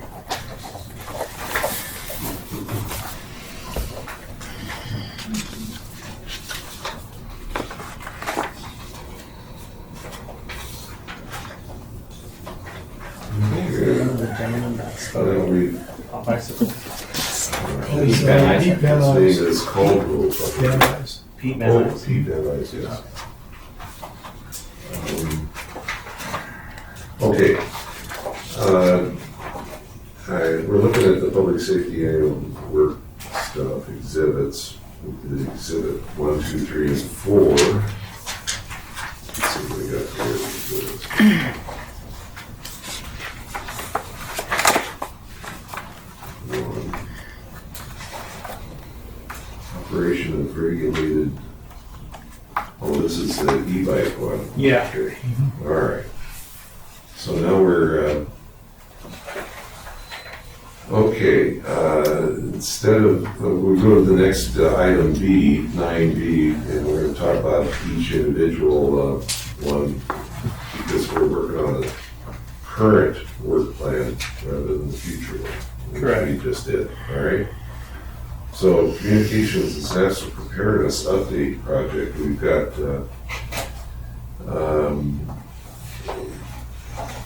our committee recommended the city council to hire a emergency planner, and that will probably come to the city council at the next city council meeting. It looks like December 14th, and so it's for the Emergency Operations Coordinator and Public Information Officer. That's the official Got it. title. Well, that's good. They liked our recommendation of having the PIO too involved in that. Yeah, That makes me feel good.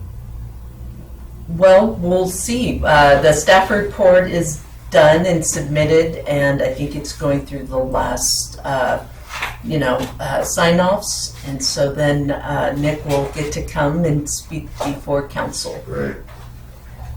And we sorely need that particular position, because we're way, way behind on that project. Homelessness and best management practices, any you guys have anything that you like to? No update. We spoke pretty extensively about the idea of annexing the southern part of town, technically unincorporated San Diego. I think we're all up to speed on that. I make my run throughs looking for certain new things. I personally haven't seen anything. Has anybody else seen anything of concern? Anyone? So, yeah, so I think, and that same spot on the south end of town, one day it'll be 1 tent, one day it'll be 5, and then it's in flux all the time. Yeah. I do know that the police services was coordinating with San Diego County to deploy a drone to look at the brush area to see if there's people living back there that we can't see. I don't know what the result of that was. That's a huge fire hazard. That's it on homelessness. Okay, legislative review. Scott, anything? No update on that. Okay. Statistical review, looks like we're gonna be calling in the care folks. Yeah, we'd like to request the 2023 Q2 response data from Falk in raw form, Excel format. And then when we can schedule it, have a meeting to better understand their statistical analysis and what they're doing with some specific types of calls, specifically how when they're canceled, how those are counted against their response data. And the analysis of our current information is ongoing. Got it. Good trafficking. Michael, No update. no update? Okay, Except I would like to ask Stacy if she can talk to us, make a presentation at the next meeting. let me know. We'll get that together. Is that good with you? Very good. All right, e-bike, traffic safety. So, go ahead, Scott. So committee member Roden and I are on this subcommittee. We have been communicating offline, specifically about a couple of proposals brought to us by council for recommendation. One being a Carlsbad model and the second being a Huntington Beach model. Those are listed in our agenda items. Committee member Roden and I, like I said, communicated offline and agree that we are very much in favor of the Carlsbad model over the Huntington Beach model because we feel the Carlsbad model relies more heavily on established laws and regulations, specifically the California Vehicle Code, and does a good job of using existing laws and regulations rather than proposing or implementing new ordinances that could become redundant. It leaves flexibility for enforcement or for education versus enforcement. So for a recommendation coming out of the subcommittee, that would be Committee Member Roden and my recommendation if council wants to use a model to move forward with some sort of ordinance. But that's not to say that we are recommending that we need an ordinance, only that if they would like to move forward with an ordinance, that they use that model over the Huntington Beach model. Yeah, I would, as we discussed, I think it is a little premature for the city to enact a code prior to the new laws taking effect January 1st. And at that point, we don't have to wait to that point to figure out what it's going to be. But as he had indicated, the Carlsbad model makes a lot more sense. The Huntington Beach one was a little overreaching, I think, for what we as a city would like. The one issue with the Carlsbad model that I think would be a little too overwhelming for our system of law enforcement that we have set up here in the city of San Clemente would be that the police services would be the one on the hook for providing training for those who have offended. I don't think we're really set up to do that type of model. But one recommendation I did have, and this will make sense why I'm making this recommendation as opposed to doing overwhelming municipal code sections, is my previous understanding of municipal code violations was that a city can enact all the ones they want and they can be enforced by law enforcement, and that's all fine. You can make moving violations, you can do any of that. But the problem is, if we want to continue with the slow but steady improvement that we've been getting, as Captain Christian explained last month, he's relating a lot of the reduction in Suron use to the word getting out that, hey, if you get popped for this, you're going to lose your license, or you're going to lose your ability to get your license. Well, if we start citing municipal code violations, that won't be the case. Because as was my theory, and as I confirmed with the Orange County Traffic Court Clerk Supervisor, no municipal code violations, regardless of if they're moving violations or not, get reported after adjudication to the Department of Motor Vehicles. Only vehicle code sections and a small smidgen of penal code sections. So we can make these rules, but I think we'd be remiss in continuing with what's working if we decide we were trying to make municipal codes for moving violations. So with that said, Scott had mentioned we don't need to reinvent the wheel. I went through our municipal code already. We already have a few laws on there that are completely redundant, right? We don't need any more of those. We have a law that says you can't cross the freeway. Well, there's a state law that says that. Yeah. We have a municipal code that says bicyclists and people on horses have to follow the law. Well, the law already says that. So we don't need more of those. But one thing I would highly recommend that the council do is if we are going to come up with a municipal code related to e-bikes, that there be a municipal code section that is a catch-all. If you commit any vehicle code violation on an e-bike, it is a violation of whatever municipal code section we're going to create. The reason I say we do that, because ultimately if we can have the type of diversion program that Pete had mentioned, so if you cite a kid for 22,450 of the vehicle code for running a stop sign on a bicycle, and that's it, it's up to the judge to decide what's going to happen. But if we have a municipal code section that states, if you violate the California Vehicle Code on an e-bike, we're going to cite you for this section. It's not punitive, it's administrative, and would require diversion down the road once we have that type of thing set up. So that would be the one thing I would want specified in there, as opposed to rehashing all these new laws, which we do need some specific ones as relate to the beach trail or what have you. Mm-hmm. But generally, hey, if you violate the vehicle code on e-bike, you also violated this administrative code in the city, and we're going to hold you answer, and you have X amount of time to get the training done to have it signed off, regardless of what bail you've paid at the court for running the stop sign. It ends with you completing the diversion. That's all I have to say about that. I support that, Mark, and if I could add something else onto that recommendation, and that is any proposed ordinances that the council would propose, we'd also seek input from our public safety partners, because they all have touch points to this issue, much more than the public safety committee does. They're the folks who are out there delivering service, so they should absolutely have some input on any action the council wants to take on this. Correct. Okay.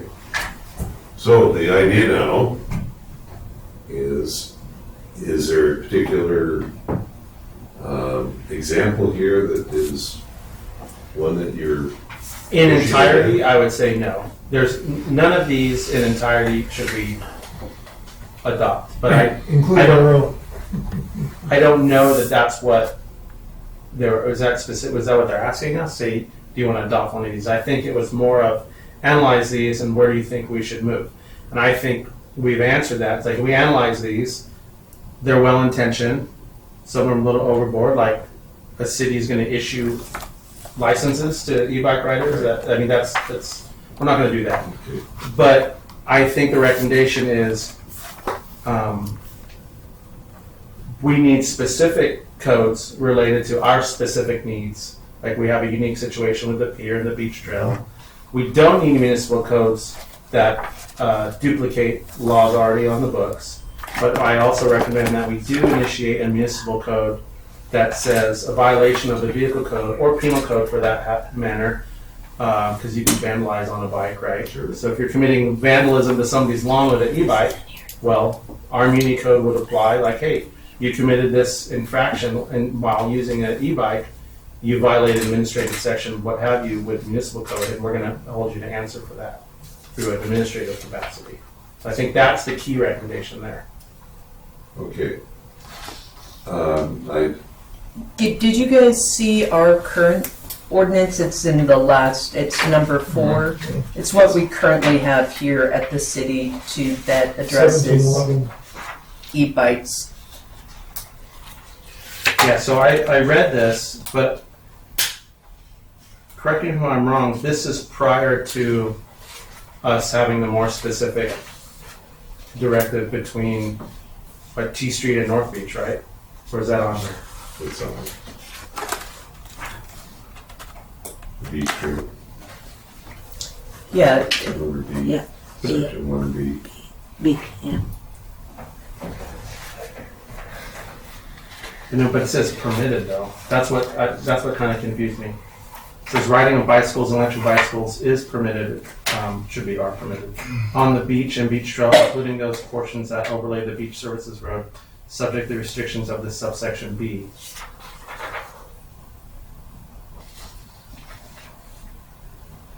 Right. So it's subsection B is the restriction. But that is subsection B. See what I'm saying? It doesn't outline the thing that we all know to be true, that you can't ride e-bikes between this point and this point. I'm not seeing that written anywhere here. Really? It says riding of bicycles on the beach and beach trail is not permitted between the pier and the south end of Trafalgar. From June 15th to that, but now it's illegal all the time. Yeah.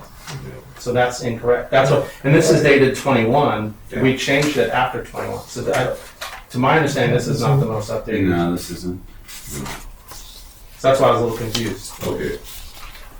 I'm going to recommend to the city council something that they can have on and deal with. I agree, but we don't have the current. We don't actually have. Is there a more current one? And it's just on this. There is. We just didn't have that one there. Because when I went online to our municipal code, looking for anything related to bicycles and e-bicycles, which is where I found those duplicate ones I mentioned, I couldn't find anything updated. On the city. Yeah, because the city takes you to a link and it looks like it's handled by a third party. It's Yeah. straight. So I am in agreement. We need to hand them something, but I think we'll have a better something when we can build off of what we have. But I don't think, until we've had more time, because we didn't have this that Pete provided us, and also this is dated 9 of 20, so September of 2023. This doesn't necessarily, more stuff can happen prior to January 1. That's true. That's why I think we shouldn't even have the council put pen to paper to officially do a policy until after the first of the year. Because we're not losing anything major by doing that, because our deputies are doing a really good job enforcing the laws that are on hand. This will just fine tune more administrative stuff. Yeah.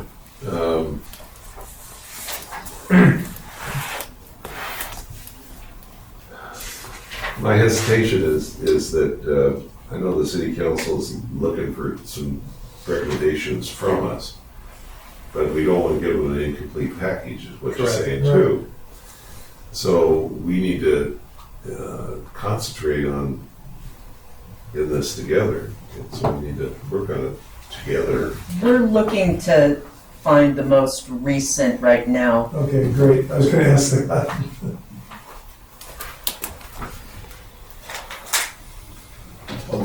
They had asked for recommendations on 2 examples that they Yeah. provided us, which was the Huntington Beach and the Carlsbad. So Right. But then in the regarding that, our recommendation is that they lean much more toward the Carlsbad model than the Huntington Yes. Beach model. The Huntington Beach model includes, like Mark mentioned, a city-specific driver's license and really granular ordinances and enforcement items. The Carlsbad model references the vehicle code and existing laws, so that is our recommendation, given those 2 examples. Our other recommendations are the things that Mark mentioned with the administrative enforcement, and then, like I said, any ordinances then Guys, also it's get not reviewed by public safety. It's not specific to Carlsbad and Huntington Beach. I think those were just examples to give you guys to compare and contrast with. So I think it was more for conversation, and which it seems like we are having a good conversation. But I know council also is wanting a recommendation on this. Right. But we can't give them a specific recommendation, but we are not in the position to make No, we specific verbiage on the thing either, you know. we need our current ordinance. If you go on the San Clemente Muni website, 12.32.130 is updated on there, and it has all the other subsections. C, D, E talks about electric bikes, motor scooters, and F, G, H. When they updated it, there should be an ordinance for the actual update or the amendment.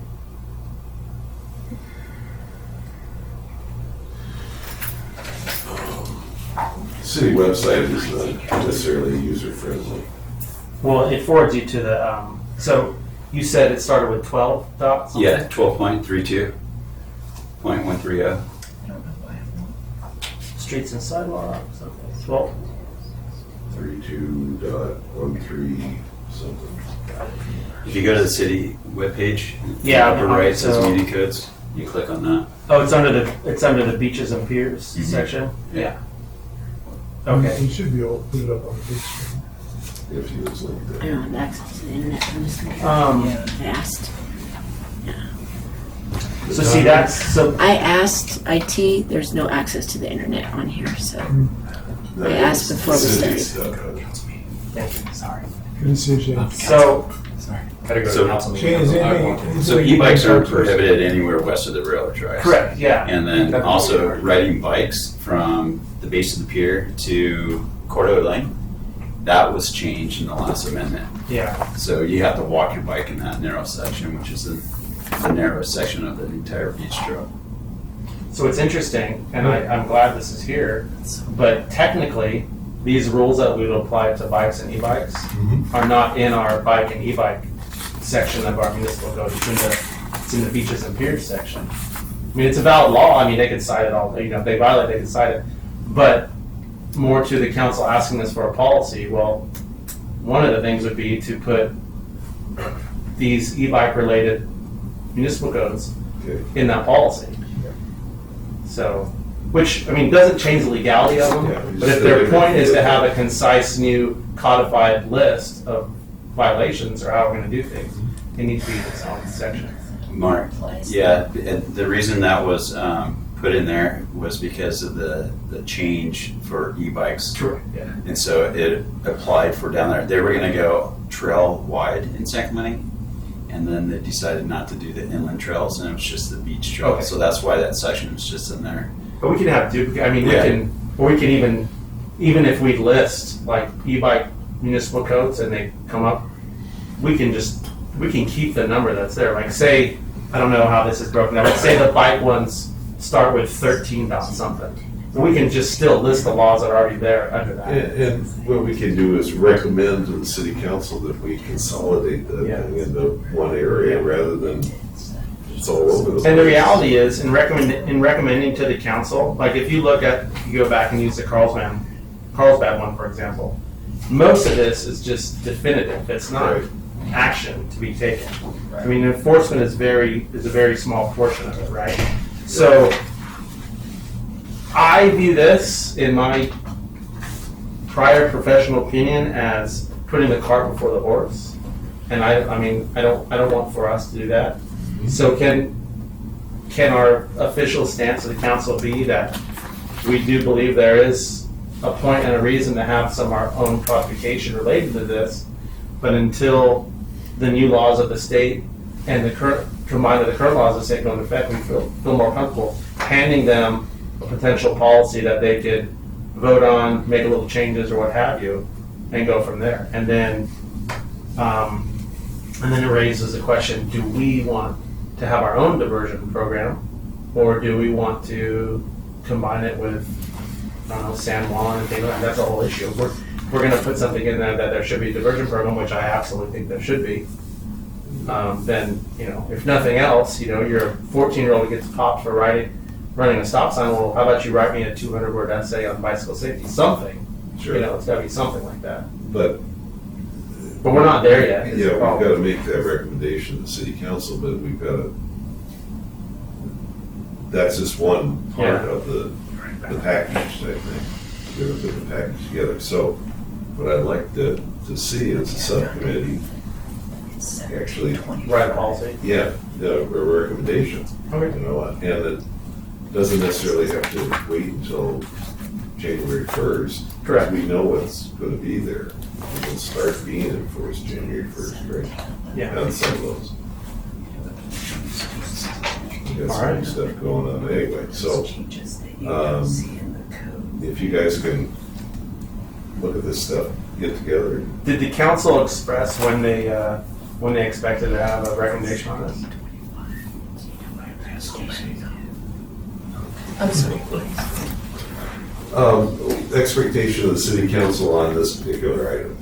Well, I think what you're talking about, this is all part of like a recommendation, right? So probably just documenting everything that you've discussed, what you've reviewed, and what your findings are up to this point, right? This could be Not to this point, but it's just, we're in agreement that we need to do something, but we need to get the subcommittee together to actually put some verbiage together. So what and it make a recommendation. specifically is saying, right, which is kind of, is broad, is evaluate and make recommendations to council concerning e-bike safety.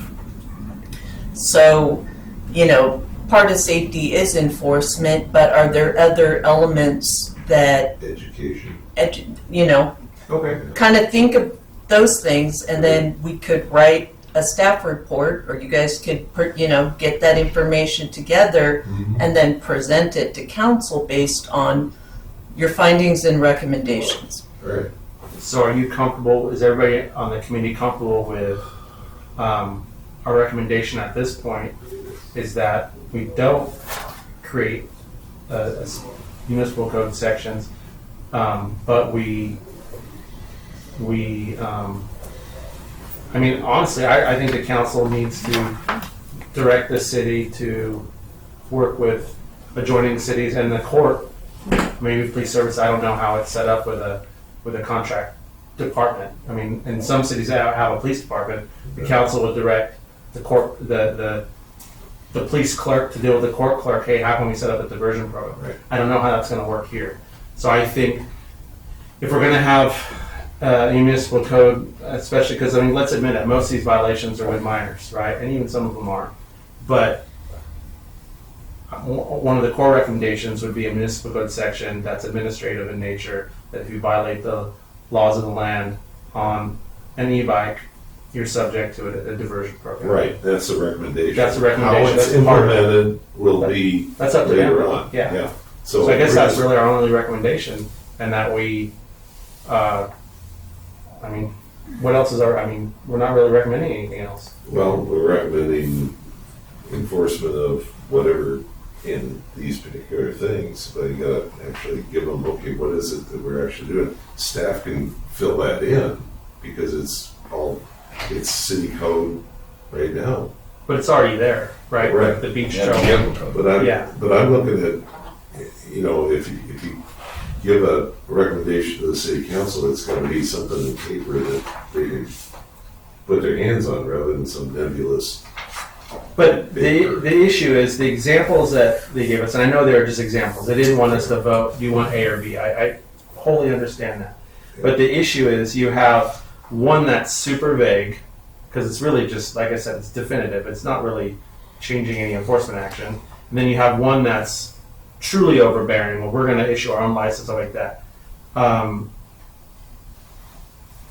At this point, you know, unless somebody was to come to us and say, hey, I see X as a problem on bikes, well, and then they tell us what that problem is, and we look, well, hey, is it already covered in the vehicle code? Oh, yeah, it is. Doing wheelies against traffic on Del Mar is already covered in multiple vehicle code sections, right? Reckless driving, not obeying the flow of traffic. I mean, there's a myriad of things. Yeah.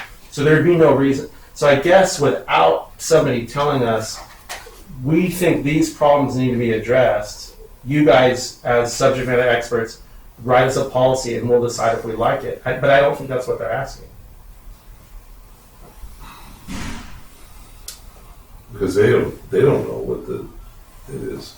I agree, but I personally am not seeing, and unless I'm missing something, I personally do not see anything when I'm out and about that we could come up with, other than a list of definitions like they did, that would address, you know, the recalcitrant attitude or the scofflaws that are already out there, other than the vehicle code and the penal code that's already there.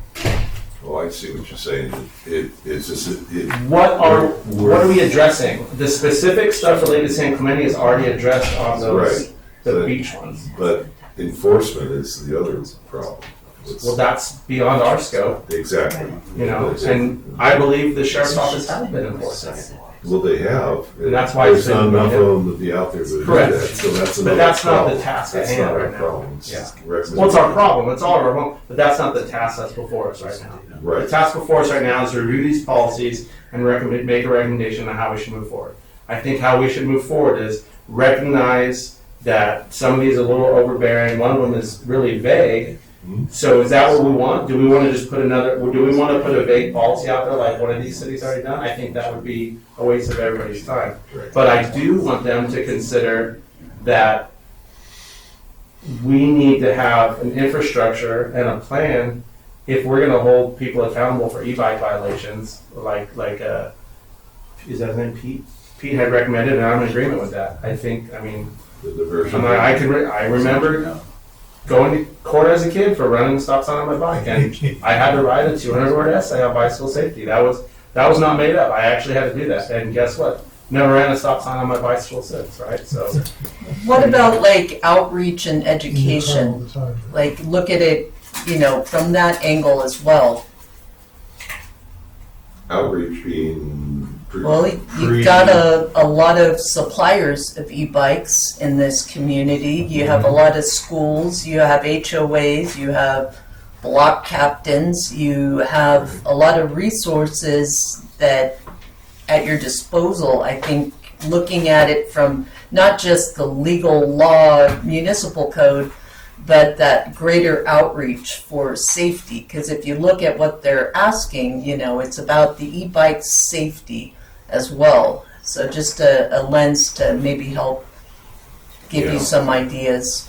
Yeah, I mean, another good idea would be I don't know how many, do we have a dedicated school resource officer at the high school? Right. To teach, hey, have, a required assembly. Hey, you understand that if you get popped on these, you're delaying and deferring the possibility of getting a driver's license possibly until you're 18 years old. And that's a big shock and awe there, and that's the reality. Unfortunately, kids nowadays, they don't look as forward as we did. Yeah, but we getting can't. a driver's license. We can't debate. We can't discuss the brain capacity of a 15-year-old, right? So we just have to have a plan to move forward. But another thing on the e-bikes on the beach trail, he brought up body cameras for people. I mean, the infrastructure for that is ridiculous.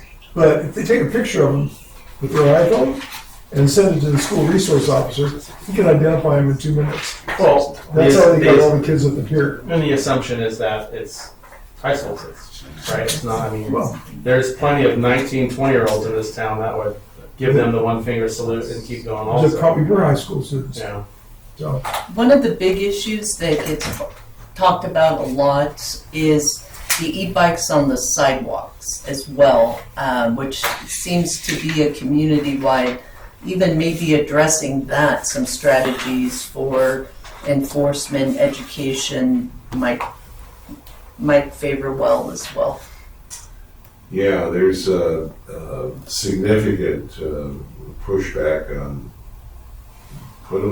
making it illegal on the sidewalks or not, because there are some areas on El Camino Real that you can't ride your bike on the street because it's too narrow. So the way the law is written about riding bikes on sidewalks, it is up to individual cities. Right. So if we wanted to, we could, I know multiple cities where minors are allowed to, not minors, those under 18 are allowed to ride on the sidewalk. But you're a perfect example. Would you want a 12-year-old riding their sidewalk on the... No, but it's also not safe for them to ride on the road. No. So I don't think there is, you can't codify or legislate every piece of active safety, right? And then we're putting this, now we put the city in the hot, like, okay, you can't ride on the sidewalk if you're over 16 years old. Well, okay, then something happens one way or the other. That's that's why the city wants direction on this stuff. So is your recommendation to widen the bike lane, to prohibit riding on the sidewalk? Well, El Camino Real is short of a road diet to have a bike lane. You're going to have some real. So that question is actually that question is not a bicycle safety question. That is a larger traffic flow, engineering. That's because trust me, I've seen the cities that pull the trigger and put these green lanes and then move where the cars park over, and it's just absolute chaos, and it ultimately ends up being worse than what they wanted. So, I mean, if that's the road they want us to go down, it's going to take us with it's not just going to. That recommendation can't come from us. The way I look at it, because that's a major engineering and traffic, and then the stuff going under the freeway, as we discussed in the last meeting. Caltrans have to say on all that.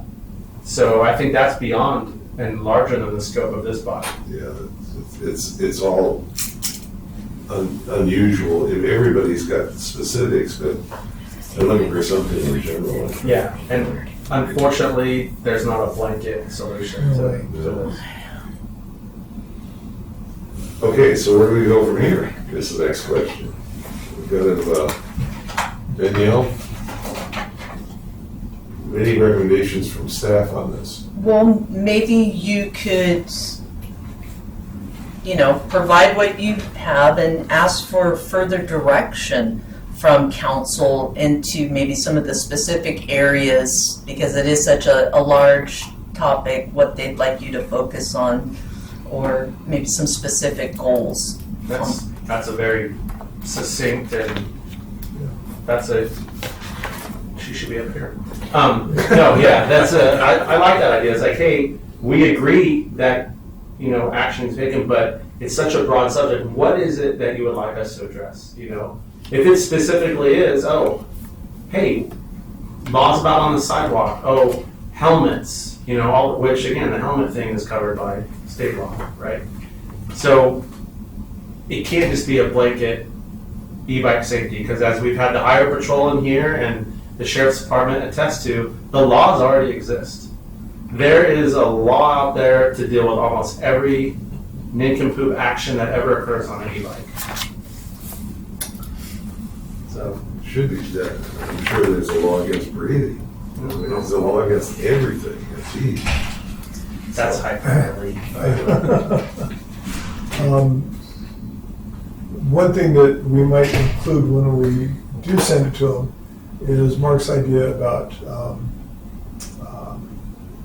making it mandatory that they, if they do get popped, they go to training. Yeah, a diversion program. And we can't call it diversion because diversion means this is your we're going to get. I mean, unless a judge decides that's what. Again, that's the thing too. We can't tell a judge what to do, especially if there's a moving violation on there. That's between the court and the Department of Motor Vehicles. But it's a vehicle. Yeah, the judge has. But I do think we need an administrative section that, hey, you violate the law on an e-bike. There's an extra special little step you have to go through with the city of San Clemente. It's got to hurt a little bit. I definitely think we'll let them know we are thinking about that. Yeah. Okay, so motion is to Request more specific direction on. So the motion is to request more specific direction on what they would like addressed with regards to public safety, because it's a broad subject that could require the input and direction from engineering, traffic safety, and Caltrans.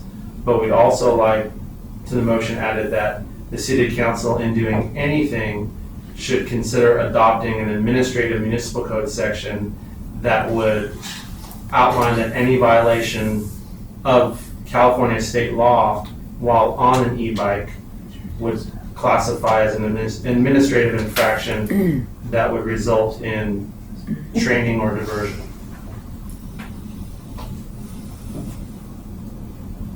Did you catch all that? Nope. That's what my recorder's for. The recorder got it. Okay.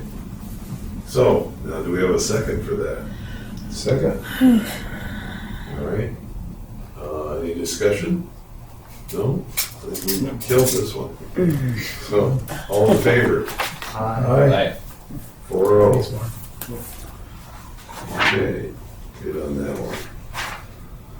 one. Technology review. Not much there right now. And review of urgent matters, I don't see anything right at this point. So let's get into reports from community members and staff. Police services, unless unless they left anything for us. No message to me. Fire services, I left, had a prayer meeting I had to get to. Marine safety, good. Captain Thank you Malott, for your please. Of course, guys. Okay, so updates from marine safety since our last meeting, September 26th. Just under 200,000 beach visitors, to be on point, 198,500 beach visitors. We've had some summer-like days down at the beach. Lifeguards have rescued since our last meeting 34 swimmers in distress. There's been no drownings. Lifeguards conducted 722 preventative actions, over 1,100 public education contacts, 33 medical incidents with 4 OCFA responses. Lifeguards have made 431 law enforcement contacts with 3 OCSD responses and 1 harbor patrol. We've had 3 missing persons reported that were reunited since the last meeting. We've had some hazardous surf conditions last Friday, Saturday, and Sunday. Waves up to 4 to 6 feet. We've had water temperatures ranging in the last month from 62 degrees to 71, air temps from 59 to 71. Weekdays, our staffing levels are about 5 to 6 lifeguards, and weekends, 10 lifeguards. We're still having the main towers open on weekends, T Street, Tower 1, Linda Lane, and North Beach. A reminder that lifeguards are on duty year-round from 8 a.m., and we are now closing at 6:30 p.m. Daylight savings ends on November 5th. We'll be closing at 5:30. The encampments, I'd have to applaud park rangers, code enforcement, the outreach workers, and OCSD for their continued work with the encampments in the homeless community on the beach. In one month's time, there's only been 4 reported down at the hole, which is around Tower 9. We have a surf contest coming up this Saturday, the 28th, at the pier. The bridge, Mariposa Bridge, was closed last Friday through October 15th for a slide. Like I said, it was reopened on October 15th. The base of the pier restrooms are still under construction, and the trash enclosure behind headquarters got cleaned, but still needs to be rebuilt. It's on hold. Lifeguards participated with our public safety partners yesterday at the community center for the Red Ribbon National Night Out. It was a big success. There to see. I met with Public Works at the North Beach concession restroom building. That's going to be converted into a joint use by lifeguards, OCSD, CASA, park rangers, and community outreach staff. It's being gutted out right now, and some work being done in hopes of being open for all of the agencies towards the end of the year is the hope. We have 10 candidates that will be moving into our rookie training academy, which starts end of February on the weekends. They'll go 5 consecutive weekends. We have the tryouts on October 15th. I just opened ongoing tryouts. So basically, if you know someone who is interested in being a lifeguard, because typically we just have 1 tryout a year, and there's a lot of opportunities for others who want to do it but didn't have the time for that day. They can schedule a tryout. So anybody in your circle of friends that that's interested in being a lifeguard, they can contact our marine safety number and make an arrangement and set up their own tryout with our lieutenant. And we have 1 person already doing that this Sunday. So I'm hoping to get probably anywhere from 5 to 10 more going into training. So this is going to be a good thing to have that, and that'll be year-round for the tryouts portion. New lifeguard towers went out to bid last week. Expected to get 3 or 4 new towers delivered sometime in February or March. The U.S. Army Corps of Engineers sand project was supposed to be staging in October and starting in November. That project, the pipeline will be installed towards the end of November to mid-December, and the sand should be coming in mid-December to mid-January. That's to bring in 250,000 cubic yards of sand between Linda Lane and T Street. My understanding is that they will start south and work north. And let's see, the Great Shakeout was on 10/19 at 10/19. Drop cover and hold on. And that is my report. Any questions for marine safety? I'm happy to answer.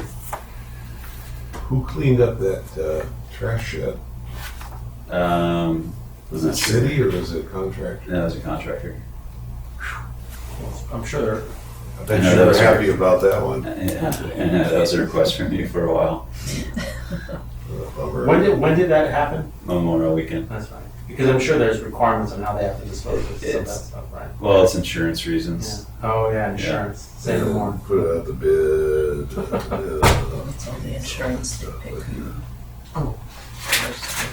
All right, anything more for marine safety? Thank you very much. Natanya, do you have that on the Laguna Beach sirens?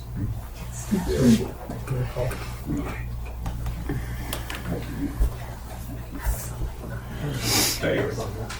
Okay. Let me introduce this. This is basically a project that I'm working on because it's emergency preparedness. And one of the things that we had in Lahaina we saw was that the people in Lahaina were expecting the sirens to go off, and there was some confusion back and forth and all that. Well, the issue here is public awareness of what's going on, and if you just do a siren, people don't know what the heck that means. So Laguna Beach has got a program in place for some time now, a few years, regarding emergency warning. And it does two things. You've got the residents, and you have visitors, and you have employees, whatever. If you don't have instructions that are easily comprehensible, you're going to have mass confusion, chaos. So let me have this played. It shows what Laguna Beach does on this particular subject.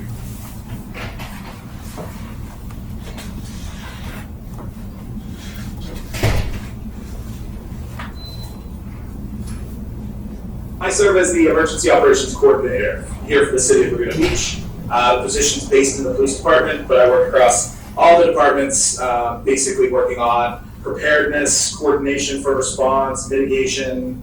I get to be involved in a lot of different aspects here in the city. Laguna Beach is prone to every type of hazard, from tsunamis and flooding to wildfires and earthquakes. Of course, now we're dealing with COVID-19 and any emerging infectious diseases as well. Basically, our outdoor warning system is a network of speakers strategically placed throughout the city, which allow us to send tones and alerts and urgent messages out to the community and give them critical information. Maybe it's evacuations, maybe it's move to higher ground. Depending on the hazard, depending on the incident, we can push out information to our community. One of the surprising features was how clear the message was. I think that was a really interesting takeaway. I've worked elsewhere in the country, and we've heard, tsunami alarms, we've heard tornado sirens, and you hear the siren, and you say, well, now what do? There's no information. You have to know beforehand what that siren is going to mean. What's really great about this system is it's going to give a tone that says, hey, everybody, something's happening. Then it gives instructions. And those instructions can be life-saving, or it can be where to go for more information. Attention, this is a test of the Laguna Beach outdoor warning system. In the event of a real emergency, additional information would be provided. This is only a test. There you go. Now, Let's do it. it addresses two things. One is alerting people. Say for you got a tsunami. Well, nobody's going to know that unless you're aware of the ocean's disappearing on it, and it's going to come back in the pinches. So with those type of things, you have the verbiage, the information. So you wake them up, give them the information, do that, because you got visitors from every area in the world coming through here. You don't know. Laguna Beach has 21 of these things in their city. It's not a huge city, but they cover it pretty well. It sounds like it. Captain Malott, do you have a feeling one way or other if that would be a benefit to you and the city? 100%, it'd be a benefit. Good. Yeah, that's could be used just like we've had tsunami warnings, watches, lightning. Right. Sharks. Yeah. Like try not to. Right. I guess no. But anyway, that there's several things. So Nick, do you know what that system costs them? a bunch. but I mean, you know, the cost is not the issue here. No, I was just curious. So I don't know. I haven't contacted them, but I just wanted to bring it to attention here and see if I get any legs on it. I can go to the next step is contact them and find out what's going on. One of the other things that we're looking at personally is the grants program. We don't have necessarily a grant writer in the city that. Yeah, we do.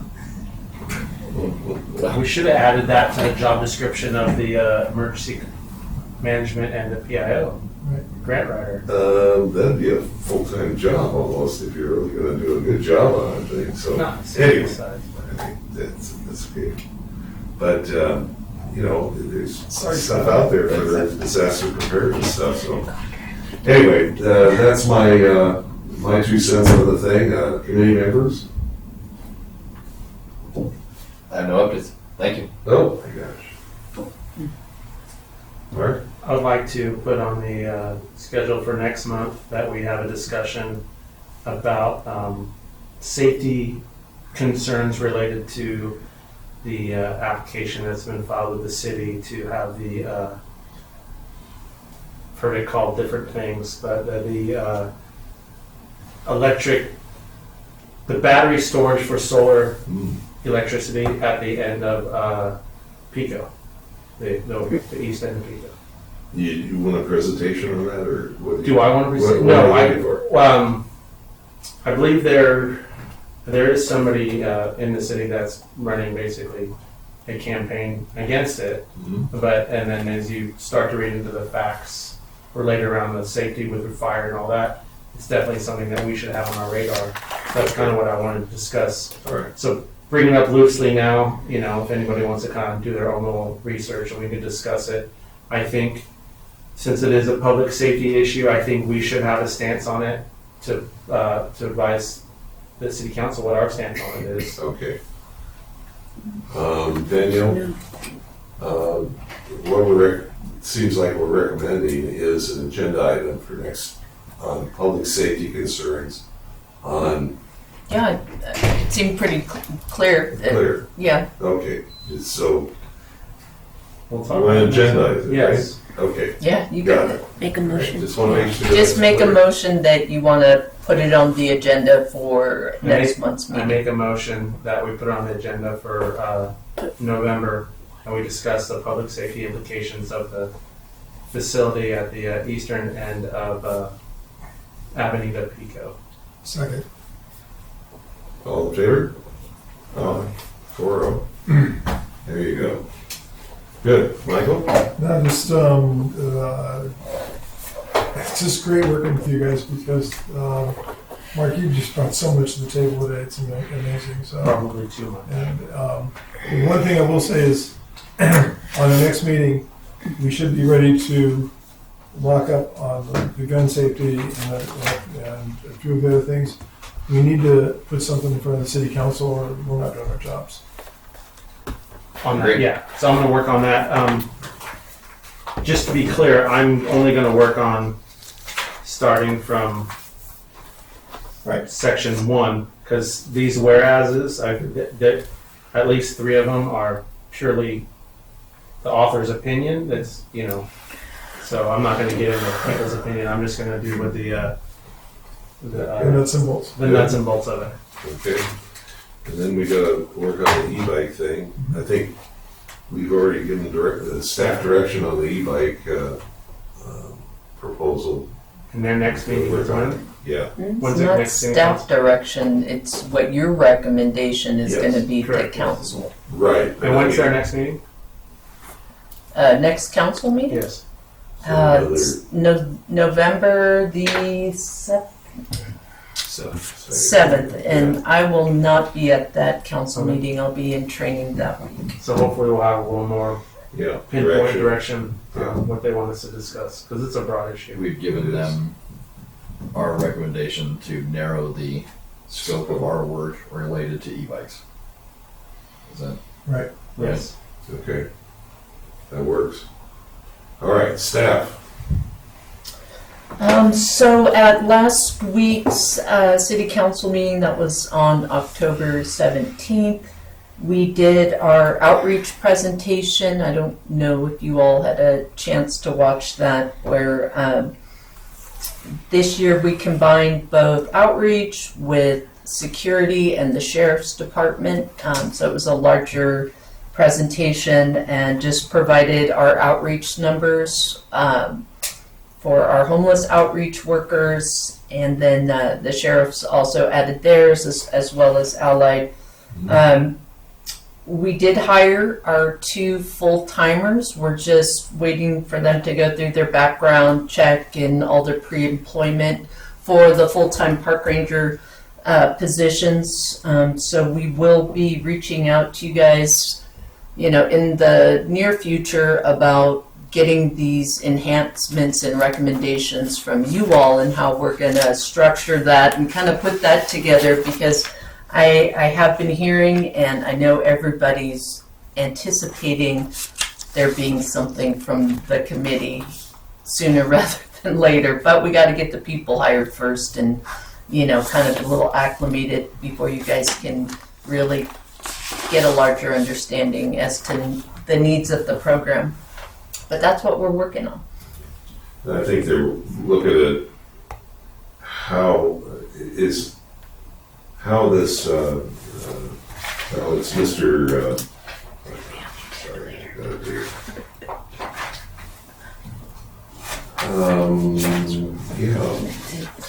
For a future agenda. Do we have it on that for future? For me? Here it is, Mr. Caldgrove was looking for better definition of the park ranger program. Well, it's the definition, but it's also like the needs. So, like, you guys would look at our communications, right? You'd look at our technology, our staffing, our vehicles, basically looking at every element of the program and making some recommendations as far as, hey, you could do everything from uniforms, equipment, protective gear, training, call signs. I mean, we could really go deep dive, and I think that's what they're looking for, as well as, is this park ranger program located in the best spot, looking at our office space, the duties that are assigned, because the PC 832, because some of the team, a good, I would say 90% of the team doesn't have PC 832 training, right? So recommendations for training, everything you guys can think of. Okay, so you got to figure out what the expectations of the park ranger is. Mm-hmm. And the duties, and the full scope of the duties too. Got it. So Danielle, council's looking for us to make recommendations down to that little office space and gear and stuff? What we'll do is we'll come to get together some basically a checklist of here's our different areas we're wanting your input in. Am I the only one who hasn't seen the PowerPoint? The exact I haven't seen it. I'd like to. Who has it? We're going to be putting on future. I think he sent it to us. If you want to read. I don't know if I can find it. I didn't. He said he's going to send it back. I reviewed it quickly, but I didn't really understand the context. And Well, that's what makes me wonder if some of the stuff that he's relating to a need for park ranger or ranger, I don't know what the official title is for the city, would actually be fall under more like a code enforcement. Yeah, it will come up. It wasn't on the agenda yet on the October, this looks like 7th, but it is going to be coming up on the agenda soon, it sounds like. So the city For us, city agenda. yeah, city council, or for us, excuse me, for us. I just know that it takes a while to get everything moving, and we only see each other once, a month, and then we're moving into the holidays. So, yeah. So I've got to get with you, Danielle, and find out what the need is here, so I can explain it to my compadres, and we can do that. And we get it on, hopefully we can get that on the agenda. Probably as first quickly of the as year. possible.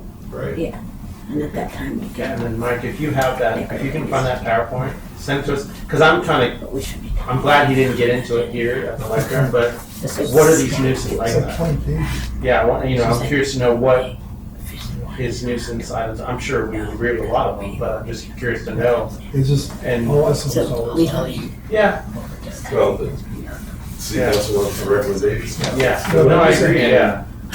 Just for like a point of procedure, I think that Mike would have to send it to Tanya, and then Tanya send it up to us. Yeah. He can Oh, name okay, all of us directly.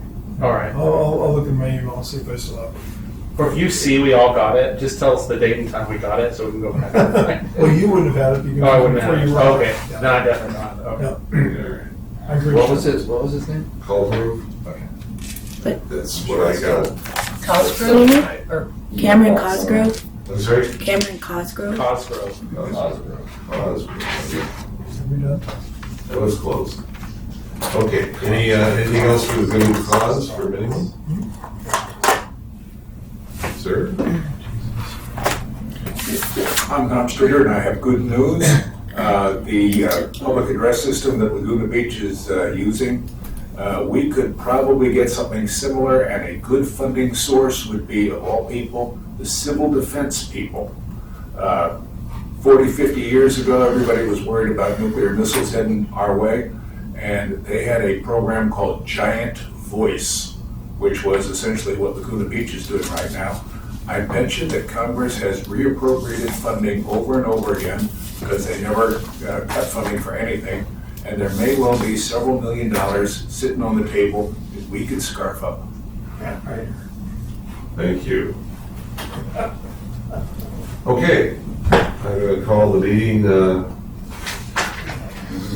and we will adjourn to our next meeting on Tuesday, November 28th, 2023 at 3 p.m. at City Council Chambers here at City Hall.